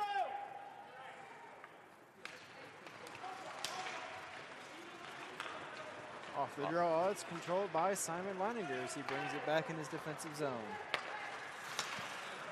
Held in at the line and comes out into the neutral ice. And now Leininger makes a play for it. Kosh pokes it into the zone. He's taken down, and there is going to be a penalty. The Vipers a chance on the power play, and this one's starting to play out very similarly to the start of the third period of the Homestead Leo game, Brandon. Yep, and it's going to be Phillips. Definitely some promise with Phillips. He's done nothing but get better as the season has progressed. The freshman for the Chargers. Definitely expect to see him being one of the top contenders for his team. Not necessarily next year, but definitely when we get into his junior and senior years. Similar to Ryan Klein, who I believe is just a freshman. Davis Klein, excuse me. I'm thinking of Ryan Klein, the former Purdue basketball player, who's also just a freshman and has made a really strong impression here in the second half of the year. Leininger on the PK, dumps that one down. 15 seconds gone, and Yeiser misses, stopping that one. Blakely gets to it and just going to throw it on net. Yeiser deflects it to Leininger. A shot onto Yeiser is saved. Battle for down low. McKinley under some pressure. He's able to navigate it and get it to Canablo. He gets it to Ormsby. Now McKinley again. Can't quite handle it. Gains blue line in the center. A great back check by Blakely. Breaks that play up. The puck comes free, and the Vipers are reset. Ormsby works the puck back to Canablo, who works it just out of the reach of Backstrom, and it's sent back down the ice by Davis Klein. And now Canablo starts it ahead. Ormsby, it's on his stick. He's looking at his options. He'll just take it himself. A shot is through the legs of Kleinke and harmlessly to the side of Reinhold. The skate of DeGroot holds that puck in. It's sent right back down. DeGroot holds it in again and sent into the corner. Kleinke and McComb go to battle for it. It comes to Reisner. His shot is saved. Comes back to McComb. He'll look to go up top for DeGroot. Walks the line. Sends it back to Bertels. A nice little pass there. Saved by Reinhold. McComb at the side of the net. Now Bertels behind the net. Spin move. Works it back up the wall to DeGroot, who fakes a slap shot. Got Leininger to jump on that one. And it'll come out of the zone. Carroll clears. Yeiser goes to play it. Under some pressure from Burge. Takes a second to think about it and just gives it back to the group as the power play is set to expire for the Vipers in 3 seconds. Backstrom into the zone. He'll send it behind the net where it's found by Bertels. Back around the net for Klein, who will ice it. And it will be icing as the penalty had expired. So the power play comes and goes without a whole lot for the Vipers. 9:53 still to play, trailing by just one. The the Vipers, in a pretty solid spot so far here early in the third period. Yeah, that's definitely a good, better start. Thank you. Come on, Brain, get to work in here. Definitely a better start for the Vipers on that one. They're coming out and getting the goal to cut the deficit down early. Now they got 9 minutes and 45 seconds to think of a strategy to get another one past Reinhold to tie the game. Obviously now with the Chargers they got 9:45 as oh no, now they're only down by 1. And we talked about earlier in the pregame, they're not the most defensive sound team as they gave up the most goals in the league. Yeah, and it always felt like with the Vipers' offensive talent, they just weren't quite capitalizing. Here we go, a 3-on-1 the other way. It's Davies and Blakely, the 2-on-1. Gets it across, broken up by Gross.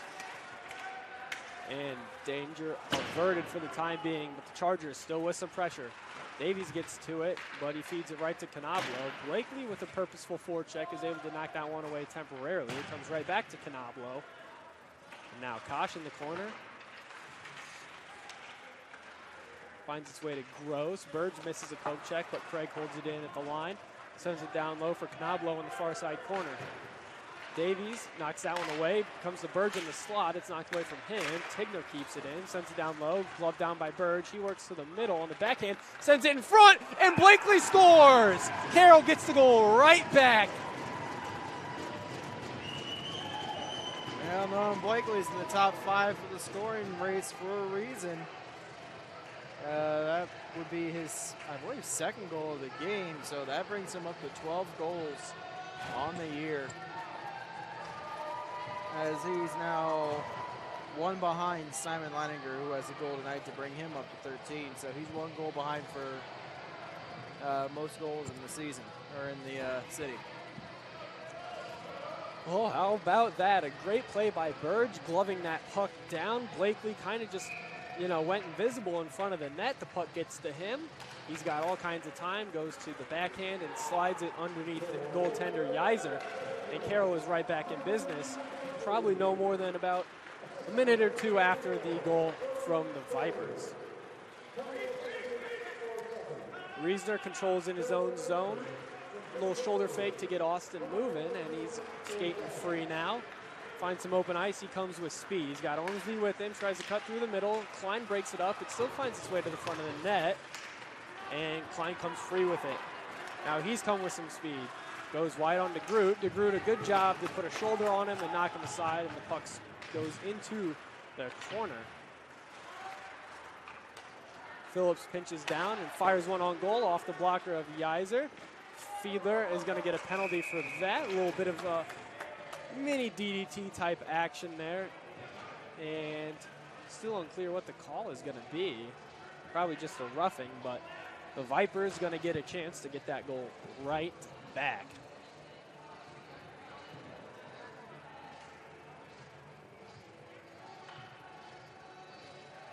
Yeah, it is holding. All right, I can see that.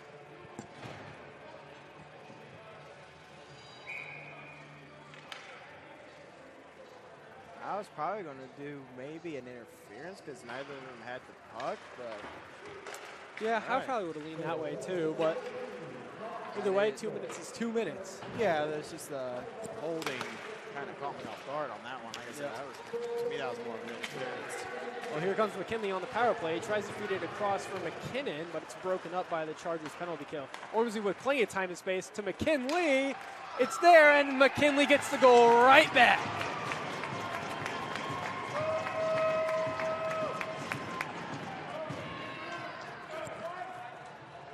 Well, McKinley also a part of the top 5 in scoring. That'd be his 6th goal of the season, as he had 5 goals, 10 assists coming into tonight's match. And I believe, nope, Trevor McKinnon is the top goal scorer on the Vipers, followed by Darcy Kosh, who had 7 coming into tonight's match. That's intriguing. Yeah, He's definitely he's come on strong. Probably, if I was to say, probably most improved player for the Vipers, Darcy Koch. Most complete player, Darcy Koch. That's a bold take, Brandon. Most improved. Oh, okay. Now that one I agree with. I thought you said most complete player. I was like, that's a bold take. Most improved. Yeah, most improved. I could definitely get with that one. But I think there are plenty of candidates for that one with the Vipers. These young players have really started to have a strong showing, but Koch for sure. That puck is held in at the line by Scully. Now McKinley dumps it into behind the net area where Tigner picks it up. McKinley is on the scene now. It's in front of the net. Blakely will backhand that one free of the zone, and it will go down for an icing. And on that goal from McKinley, the pass from Ormsby, he had all kinds of time, gave it to McKinley, a nice little sauce. And Reinhold did a good job getting over, but McKinley had other plans, wanted to go around on him the entire time. So when that puck got deflected off of his shin pad or stick or whatever it might have been, McKinley was ready to just send that one home. And we got another 1-goal game here as we have eclipsed the 6-minute mark. We got 6:55 to go here in the third period of action. Riesner in on the draw for the Vipers against, hard to tell, it looks like Ringenberg now. The puck comes free. Drexler has some room, skates down the side, gets into the middle for Craig, and Geyser comes out, challenges the angle, cuts down the scoring chance. You said it, a nice pass there, Brandon. Nice feed right between the legs of that defenseman to feed was it Ringenberg or no, it was Craig. Yep. But as I was saying, we are right back to where we were in the Homestead-Leo game. Late in the third, 1-goal game. 4-3. This is exactly the same setup. Indeed it is. That puck is rimmed around where McComb clears it out. McKinley with some speed. Danger here. McKinnon with him. McKinley. Shoulder. Shot is cut down by Reinhold. A good save. Kind of started to run out of racetrack. Wasn't in a great position to try and make a pass across for McKinnon like we had said earlier in the Homestead game. A la P.J. Eisenbarger, McKinley had a great chance there, but was on his backhand, didn't really allow him to make that play across that he looked to have wanted to make. Went to his forehand for a second. It looked like he might try and slide a pass through, but decided he'd just try and take a shot on his own. And Reinhold doing a good job to get the shoulder on that one and cover it up. Another one is square into Reinhold. That was a shot from the point from Scully. 6:27 to go here in the third period. And I don't want to bring it up again, Brandon, but last year, very same situation essentially. Memorial Cup semifinals, Chargers versus the Vipers. The Chargers came out on top. Could we be seeing a repeat in our third straight year of Carroll versus Homestead for the city championship? It would be the rubber match. Carroll won the first one. Homestead won last year. And Homestead would be heavily favored in that matchup again this year. But you never know. Crazy things do happen. So it's Phillips in the corner. He'll try and send it up the wall. It finds its way to Burge. He flips it ahead for Leininger, who just keeps skating. The puck doesn't catch up to him. So the Vipers take over. Will enter the zone off the stick of Jared McKinley. Almost no doubt a first-team All-City player. I didn't see what the actual lists were. I don't want that influencing what my decisions are for Saturday. But I think he'd have to be on that list. I'd be surprised if he wasn't. Real quick on a technical note, isn't he, or is the picture dark on our screen? That's just kind of how it is. We can talk about that later, but yeah, that's anyway, just how I'm sorry, that was distracting me for a second there. It looked like it was really dark. It just might be my angle. Yeah, I'm not directly in front of the laptop. Yeah, it looks normal to me. So that one will come down and be an icing. So the play will remain down in the Carroll zone. We're just going to run that face-off back. It's to the right of the goaltender, Reinhold. always seems to find a way to get into the finals. I mean, for 5 years straight, it was Carroll, Leo. Leo took the first one, then 4 straight wins for Carroll. I think 1 year it was Dwenger and Homestead, and then it's right back to Carroll again. Oh, the puck is off the crossbar. Kosh, the rebound was sitting there for him. He couldn't quite find it. It kind of bounced. But a golden chance, and Kosh might be thinking about that one when he's laying down for bed tonight. Brown gets up the ice to Spear, who tries to make a touch pass into the middle. It's turned over, and Carroll has it. Now the Vipers have it. You got some action going on in the referee's crease. No call. It was Davies and Brown involved as Kosh brings the puck into the zone.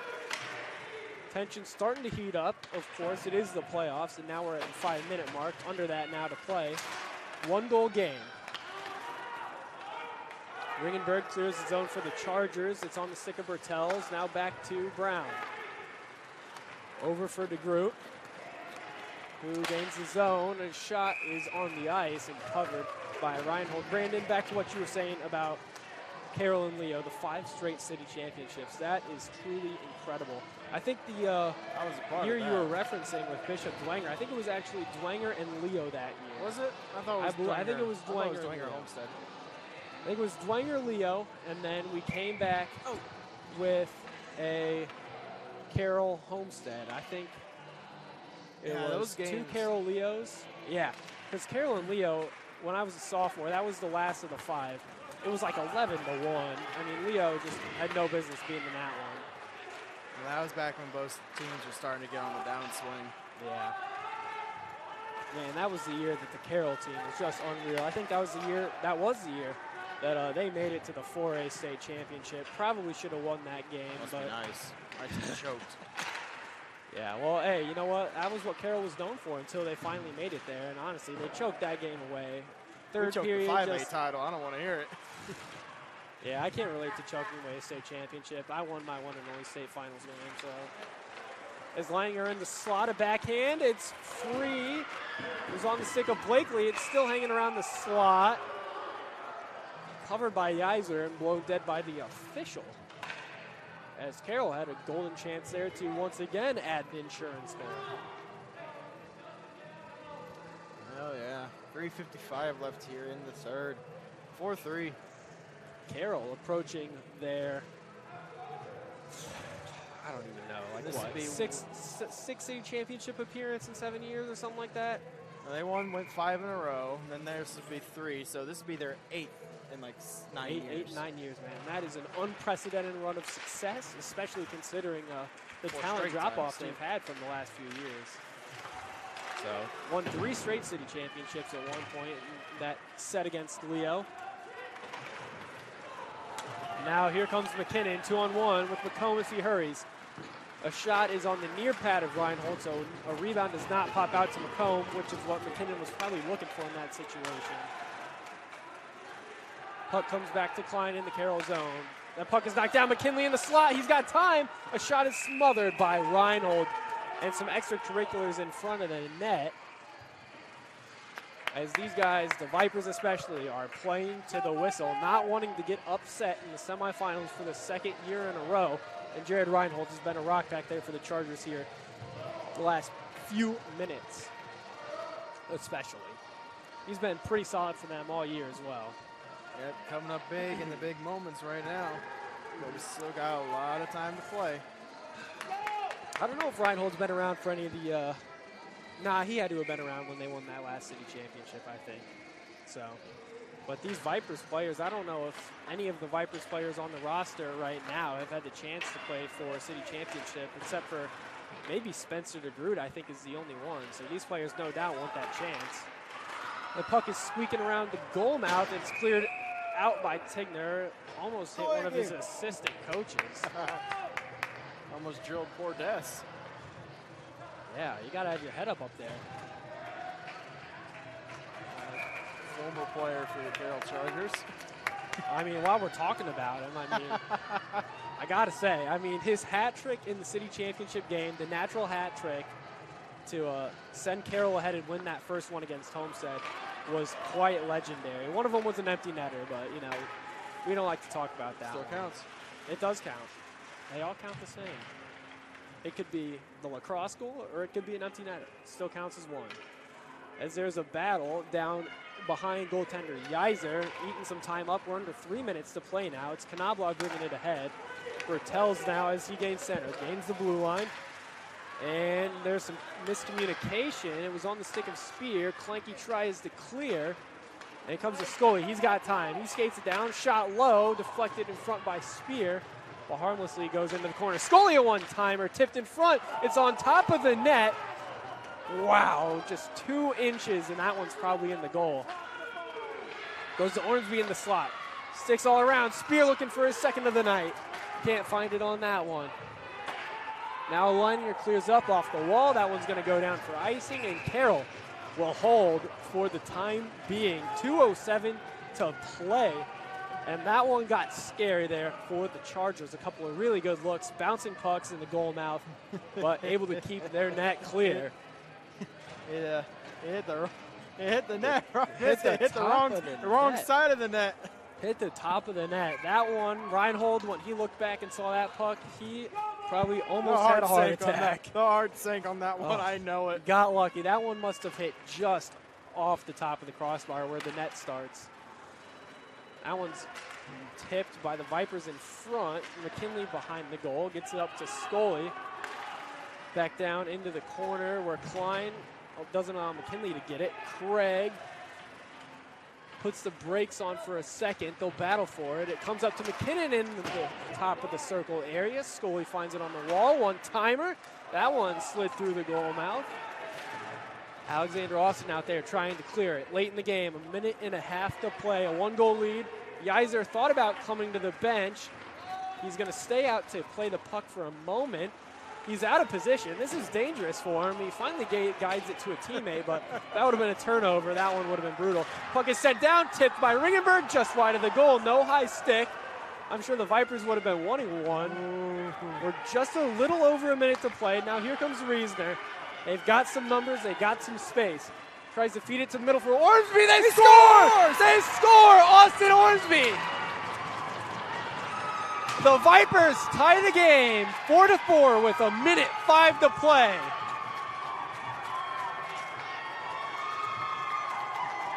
And the fans are going crazy over here for the Vipers. There's going to be a timeout called by the Vipers. SummitCitySports.com will step away. You're watching the Memorial Cup semifinals on SummitCitySports.com. This is an invitation to join a movement propelled by people who care and members who have a share in the place they bank. Good morning, Sam. So when you have the chance to get your first home loan, you know an expert will guide you every step of the way. Or when it's time to buy your new car, you'll be treated like more than just a credit score. Good news, ProFed can get you that payment. This is an invitation to a place where simply belonging can help enrich your whole community. ProFed Credit Union. You're invited. I was once a Southside kid who was led on a journey by high school football. A journey that taught me discipline, toughness, and the skills that made me a success. As a businessman with a CPA license who owns his own firm, I still use the building blocks of high school sports in my everyday life. Someday sports will end no matter what level you reach, but you will be left with the skills to compete in the next game, the game of life. Welcome back, SummitCitySports.com. The Fort Wayne Vipers off Austin Ormsby have tied this one up. Just a minute to play. 4-4 is our score. McKinnon dumps the puck in. It's behind Reinhold. Klein on it in the corner. He's going to look to just eat this one. It's still battled for. It's on the stick of Leininger. He tries to dangle but loses control. Comes to Burge. Now up to Leininger. Can't handle that one. The Vipers turn it again. Klein tries to clear it. McKinnon sliding through, stops that one. Now it's on the stick of DeGroot. Over to Knobloch. 30 seconds to play as Knobloch dumps that puck in. Klein's going to get to it first. He misses, and it's now McComb at the half wall. Klein takes a run at him. Bertel skates to the middle of the ice. And it's attempted to be cleared by Blakely. Burge will clear it. It gets up to Leininger. He looks up and sees Keegan McComb running at him. 10 seconds to play. Last chance here for the Vipers. DeGroot dangles at the blue line. He gets in, looks to shoot. It's off the post. It's into the corner now. 3, 2, 1, and we have some high school playoff hockey going to overtime on SummitCitySports.com. You're watching the Memorial Cup semifinals.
Welcome back. We're going to overtime of some sort here on SummitCitySports.com. Not sure if we're going to have continuous 15-minute 5-on-5 or not. It looks like there's 5 minutes on the clock, so that would the implication there we'd assume is 5 minutes 3-on-3, which is our overtime procedure in the regular season, and no changes for the clock. So it looks like that's what it is going to be. So hopefully someone scores so we don't have to worry about a playoff game being decided by a shootout. I mean, honestly, if we want to just keep going 5 minutes of overtime, 3-on-3, and just keep cycling through, like, that's honestly fine with me. The shootout would be so tough. No, 5-on-5. It is 5-on-5. Still 5 minutes on the clock.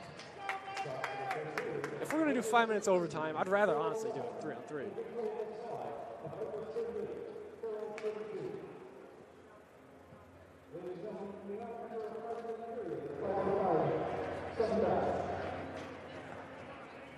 Well, yeah, 5-on-5, still 5 minutes on the clock. It's hard to understand the PA. You know, the mask in the microphone doesn't exactly help. But nonetheless, we got 5 minutes on the clock, and we are underway for some playoff overtime as it's into the Carroll zone. Still being battled for down there.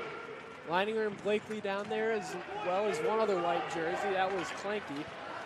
Klein with it, looks to go cross ice for Leininger, just out of his outstretched stick and down for no icing. They're going to wave it off.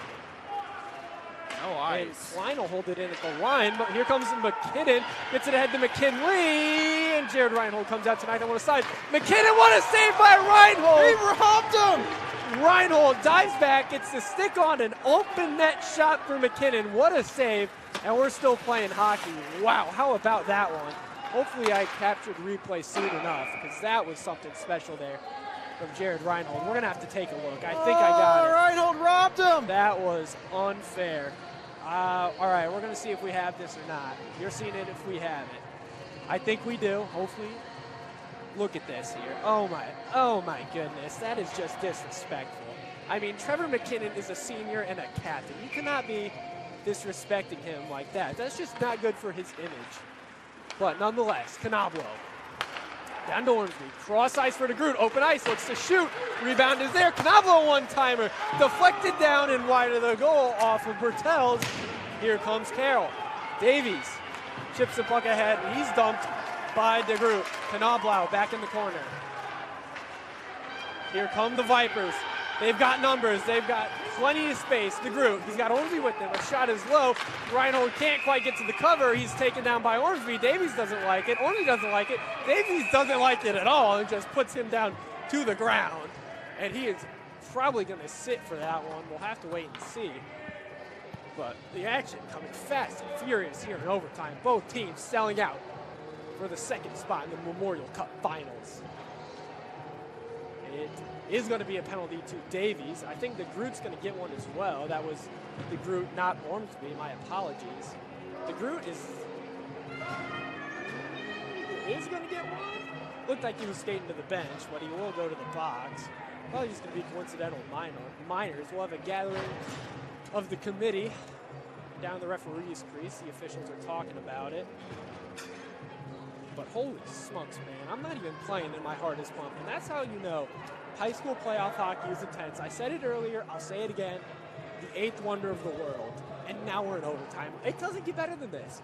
Honestly, it's what, almost 11 o'clock right now?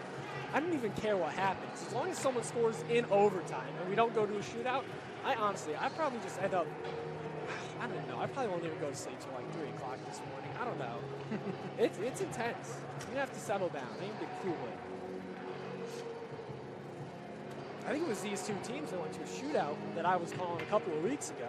So I'm getting all the overtime shootout games, Brandon. How does that make you feel? Look at the draw, I guess. Look at the draw. I'm sure you've had some in your years doing this. Who knows? And you got the spaceman. You got the spaceman game. No, not this week, I don't. Yep. Spot duty, though. Although I don't like the time that we have to start the next game after that one next Wednesday. Oh my, yeah. 8:20 for a spaceman on game. a weekday. On a weekday. And spaceman games aren't like 15-minute, no really intermission like we have here. They still have a discussion full about it. game. It's a full game. Intermissions are 3 minutes Groot's shorter. gone? That's the only difference. The Groot is going to be gone. This is an interesting development. Or no, they're going to. Ormsby. Was it Ormsby? I mean, I don't even know because I thought I saw the A. Ormsby doesn't have an A. So what is going on here? Who even knows? Potentially very important, though. Austin Ormsby being in the penalty box for 2 minutes, in my opinion, is much more impactful than Spencer DeGroot. And that's not a slight to Spencer DeGroot. It's just Austin Ormsby is a goal scorer. He's a playmaker. DeGroot is a defenseman.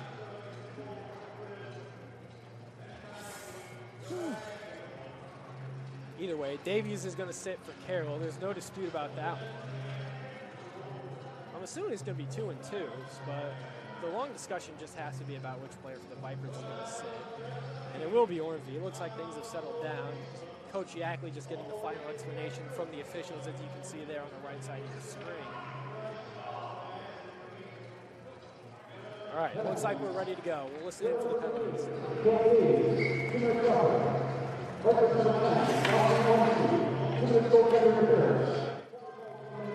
Goalie interference on Ormsby, rough on Davies. There's Ormsby running the goalie was what started that one to begin with. So off the draw, here comes Carroll. Blakely is in a foot race with Canablo that he's going to lose. Canablo plays it up the wall to Riesner. 3-on-2 momentarily for the Vipers. They're not able to take advantage. Riesner in the corner. Backhands it to the front of the net. Bertels can't get it on net. It's on Riesner's stick again. Walking up the wall. He's going to rim that one back around where it'll find Trevor McKinnon. He'll pause. And that's Burge that makes a good defensive play. He almost turns it over to Riesner, who would have had a great chance. That one's off the stick, or not off the stick of Blakely or Burge, but either way, no icing called. Bertels trying to clear it out, gets it to Riesner, who will clear. Now Bertels on his stick. Coming down the left wing, nice dangles move. around one. The backhand, that shot just wide of the goal. Reinhold's a little slow on moving across. It's still with Bertels. He sends it down low for Klein to try and start to break out ahead. Puts the brakes and spin move on Riesner. Puts the brakes behind his net. He's pinched on by 2 Viper players. Turns it over. Riesner's taken down.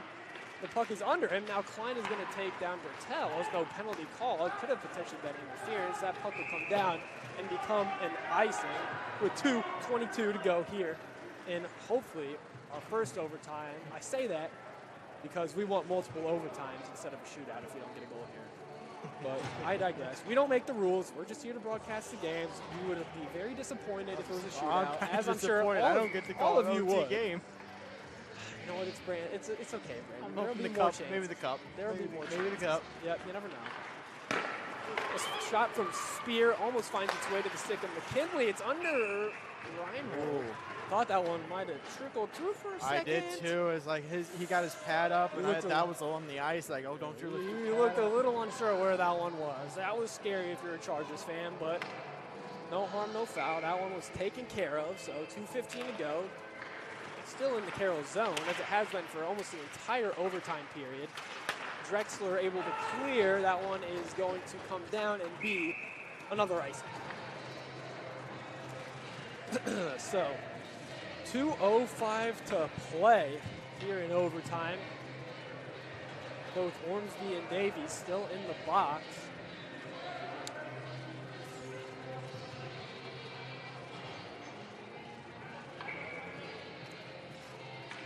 Vipers using their last change to, of course, make some changes. That's what you do.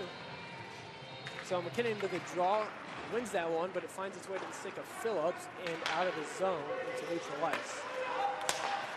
Backstrom with it, plays it up the wall to Riesner, who will take a second and then shovel a backhand into the zone, where Tigner picks it up.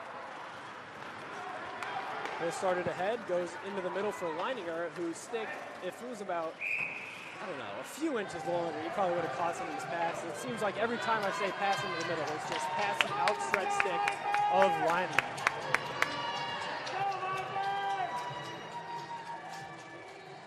Under 2 minutes to play, and as I'm sure you could hear, the fans here are loving it, getting a little bit rowdy.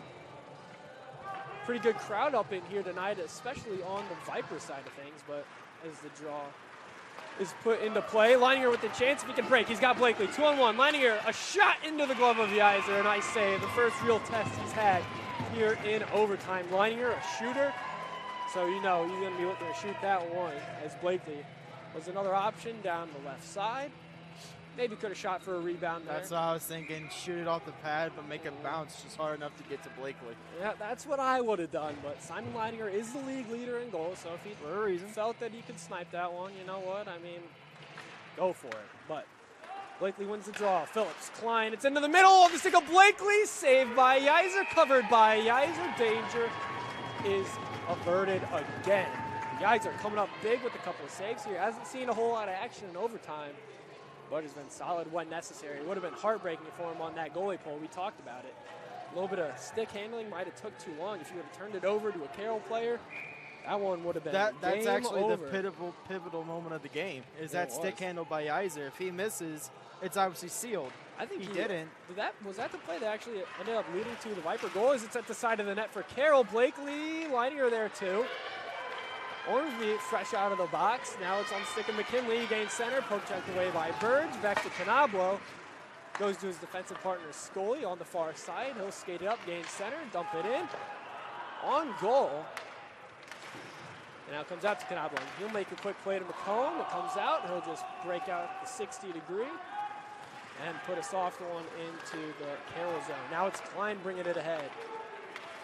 Klein shot, rebound was there. It almost squeaked underneath Yeiser's blocker and through his pad into the net. Phillips up the wall. Ormsby is there to try and take over, but Blakely still has it. Sends it into the zone. Leininger to forecheck. Slow on the forecheck. Might have heard an offsides call, but it's Burge to Leininger in the slot. A shot just wide of the goal.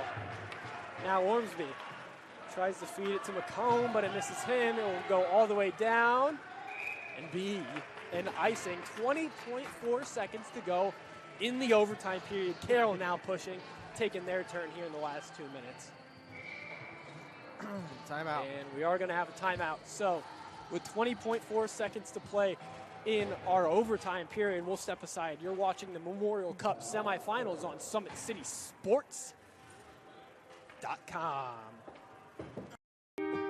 This is an invitation to join a movement propelled by people who care and members who have a share in the place they bank. Good morning, Sam. So when you have the chance to get your first home loan, you know an expert will guide you every step of the way. Or when it's time to buy your new car, you'll be treated like more than just a credit score. Good news, ProFed can get you that payment. This is an invitation to a place where simply belonging can help enrich your whole community. ProFed Credit Union. You're invited. I was once a Southside kid who was led on a journey by high school football. A journey that taught me discipline, toughness, and the skills that made me a success. As a businessman with a CPA license who owns his own firm, I still use the building blocks of high school sports in my everyday life. Someday sports will end no matter what level you reach, but you will be left with the skills to compete in the next game, the game of life. Welcome back. We've got quite the game for you on SummitCitySports.com. Our second Memorial Cup semifinal is in overtime. The Vipers overcoming multiple 2-goal deficits to force this one into OT. 20.4 to go. The faceoff in the Viper zone to the right of Yizer. Blakely, the draw is a tie-up. Blakely usually good on his face-offs. Comes out to Klein and neutral ice. Across for Tigner. 10 seconds to go now. It's turned over. Riesner has a chance. He's got some space. Can he get to the middle? Yes, he can, but he's forced out wide. And that one is going to do it for the first overtime as McKinnon can't get the shot off in time. So hopefully we come back from this break with double overtime. But I think it might be a shootout. So now we're going to, okay, I've been informed by our excellent cameraman, Hunter Sosenheimer, that it will be a 5-minute 4-on-4 overtime. So we'll just keep it here, Brandon. So they dropped from a 5-on-5 to a 4-on-4. Then what, a 3-on-3, then a 2-on-2, then a 1-on-1, and just let the goalies play. What I would think is we'll go to a triple overtime, 3-on-3, and then after that is when we would probably just go for the shootout.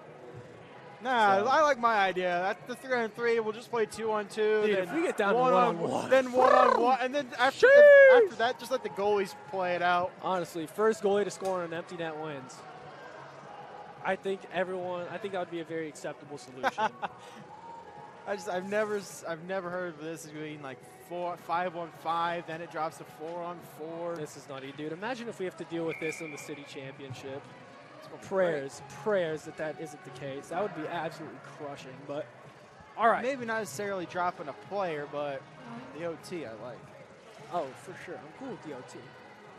All right, looks like we're about ready. The 4-man unit to start is going to be Klenke and Klein on D, Ringenberg and Burge at the forwards for the Chargers. It'll be Canablo and DeGroot, 4-on-4, first defensive unit for the Vipers, alongside McKinley and the captain, Trevor McKinnon. That's exactly who I'd put out there if I was Stephen Yackley. I would agree. So off the draw, Klein picks it up in his own zone, sends it up to Burge. Burge tries to dodge McKinnon. It comes to Canablo.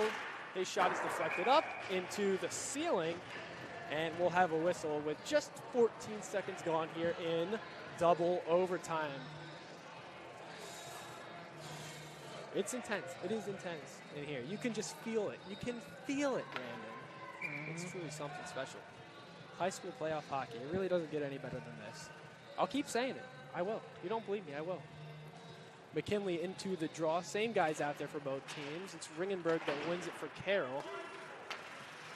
But the Vipers, apparently did not hold that puck in. So it went into the safety netting. Oh, okay, there you go. So it'll just come out of the zone. Off the stick of Canablo. We'll have some changes in personnel for both teams. As again, we're now playing 4-on-4 in double overtime. So 5-on-5 for the first one. So we'll see what happens if we have to go to a third. It could either be a shootout or it could be 3-on-3. Hopefully we don't need to get there. Second period of game 2. Maybe we'll just play 5 like the Lightning and Blue Jackets did. Obviously not 20 minutes, so not the same, but Klenke a shot off the stick of Yizer. It comes to Leininger. He'll feed it through into the middle of the ice. Canablo brings it ahead. Tries to push it ahead for himself, lost it. It's still coming to his zone. It's for checking it is Canablo with it behind the net in the corner. It comes up to McKinley on the half wall. He'll try and take it down low into the corner. Loses control. Klein picks it up and goes behind his own net. Now Klein coming through with speed. The freshman defender really shown a lot of growth this year. Now Klein. A shot is blocked by the sticks of a couple of Vipers. Goalie behind his own net. That pass is knocked down by a Blakely. Battled for at the half wall. Still being battled for. It looks like Leininger has it. Blakely a one-timer. A good shot blocked by McKinley to sell out there. And it's for Blakely. The pass in front broken up by Scully. Klein is there to meet the puck at the blue line. Walks the line. A shot is on the 5-hole of Yizer and turned aside. Now it comes up to Klenke. He's going to try and shoot. That one's high and blocked aside by Yizer. It's behind the net. Might be on the net. Nope. Leininger comes away with it. He's sticking with it. He is a goal scorer. It comes to Klein. Klein with a little bit of space. Walks the line. A shot blocked by Scully. He's going to slap that one down, and it will become an icing. 3:10 to play, and a good shift there out of the Chargers.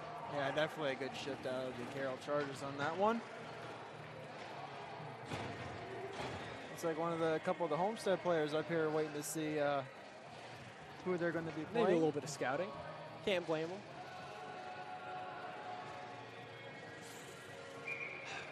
This one is intense. I don't know how they got up here. It's supposed to just be parents of the playing team, but I mean, who really cares? Now it's Phillips. Shot goes wide. Burge gets to it, tries to feed it in front for Ringenberg. Ringenberg now on it behind the net. Up top, it goes to Tigner. Looks, shoots, and that's into the chest of Geyser. He'll hold for a whistle. Under 3 minutes to play here in our second overtime, playing 4-on-4 hockey. Face off to the right of Geyser. Carroll getting a little bit of sustained pressure here. Ringenberg and McComb to the draw. And it's won by McComb, rimmed around by DeGroot. Phillips holds it in. Shot blocked by Ormsby. Burge tries to feed it in front. That one's broken up by DeGroot. He's got it behind his own, behind the Viper net. Up to Tigner. He'll look, survey, shoot high. That one goes wide. Phillips pinches down on Bertels. Bertels chips it past him, and he's going to go one-on-one. McComb hurries. It's a 2-on-1. Bertels. The shot is broken up by Tigner. Good body position, forced that shot wide. Tigner and McComb battling for it now behind the goal. Now Bertels comes up to Burge, and he's got some speed. Low on reinforcements. He's going to have to do this one himself. Puck is poke checked away by DeGroot. Burge is sticking with it. He gets the puck back, cuts to the middle, almost taken down and tripped by DeGroot, but stayed on his feet. Now here comes Ormsby with some speed. Cuts to the middle. Through the Tech logo, he gains the blue line. Poked aside by Klein. Some Chargers almost collide. Puck comes out towards center again.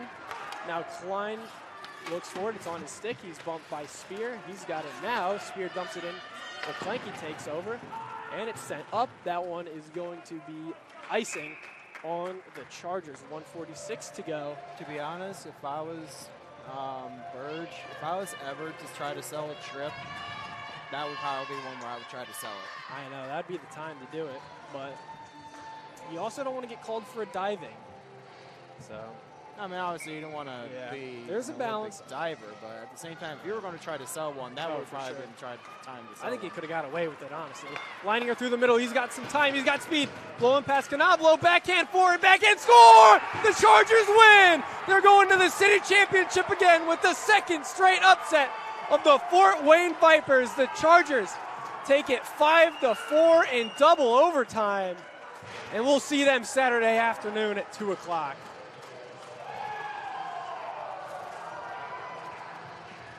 How about that one? We'll take a look here on our Traction Athletic Performance replay. Simon Leininger, his second of the game. A breakaway goal on the backhand. Goes top shelf. Steven Geyser couldn't do anything about it. Tried to hit the dirty birdie. And the Chargers are playing for another Memorial Cup. What a game. I'm speechless. Another upset by the Chargers. Like you said, they always seem to find a way to go in.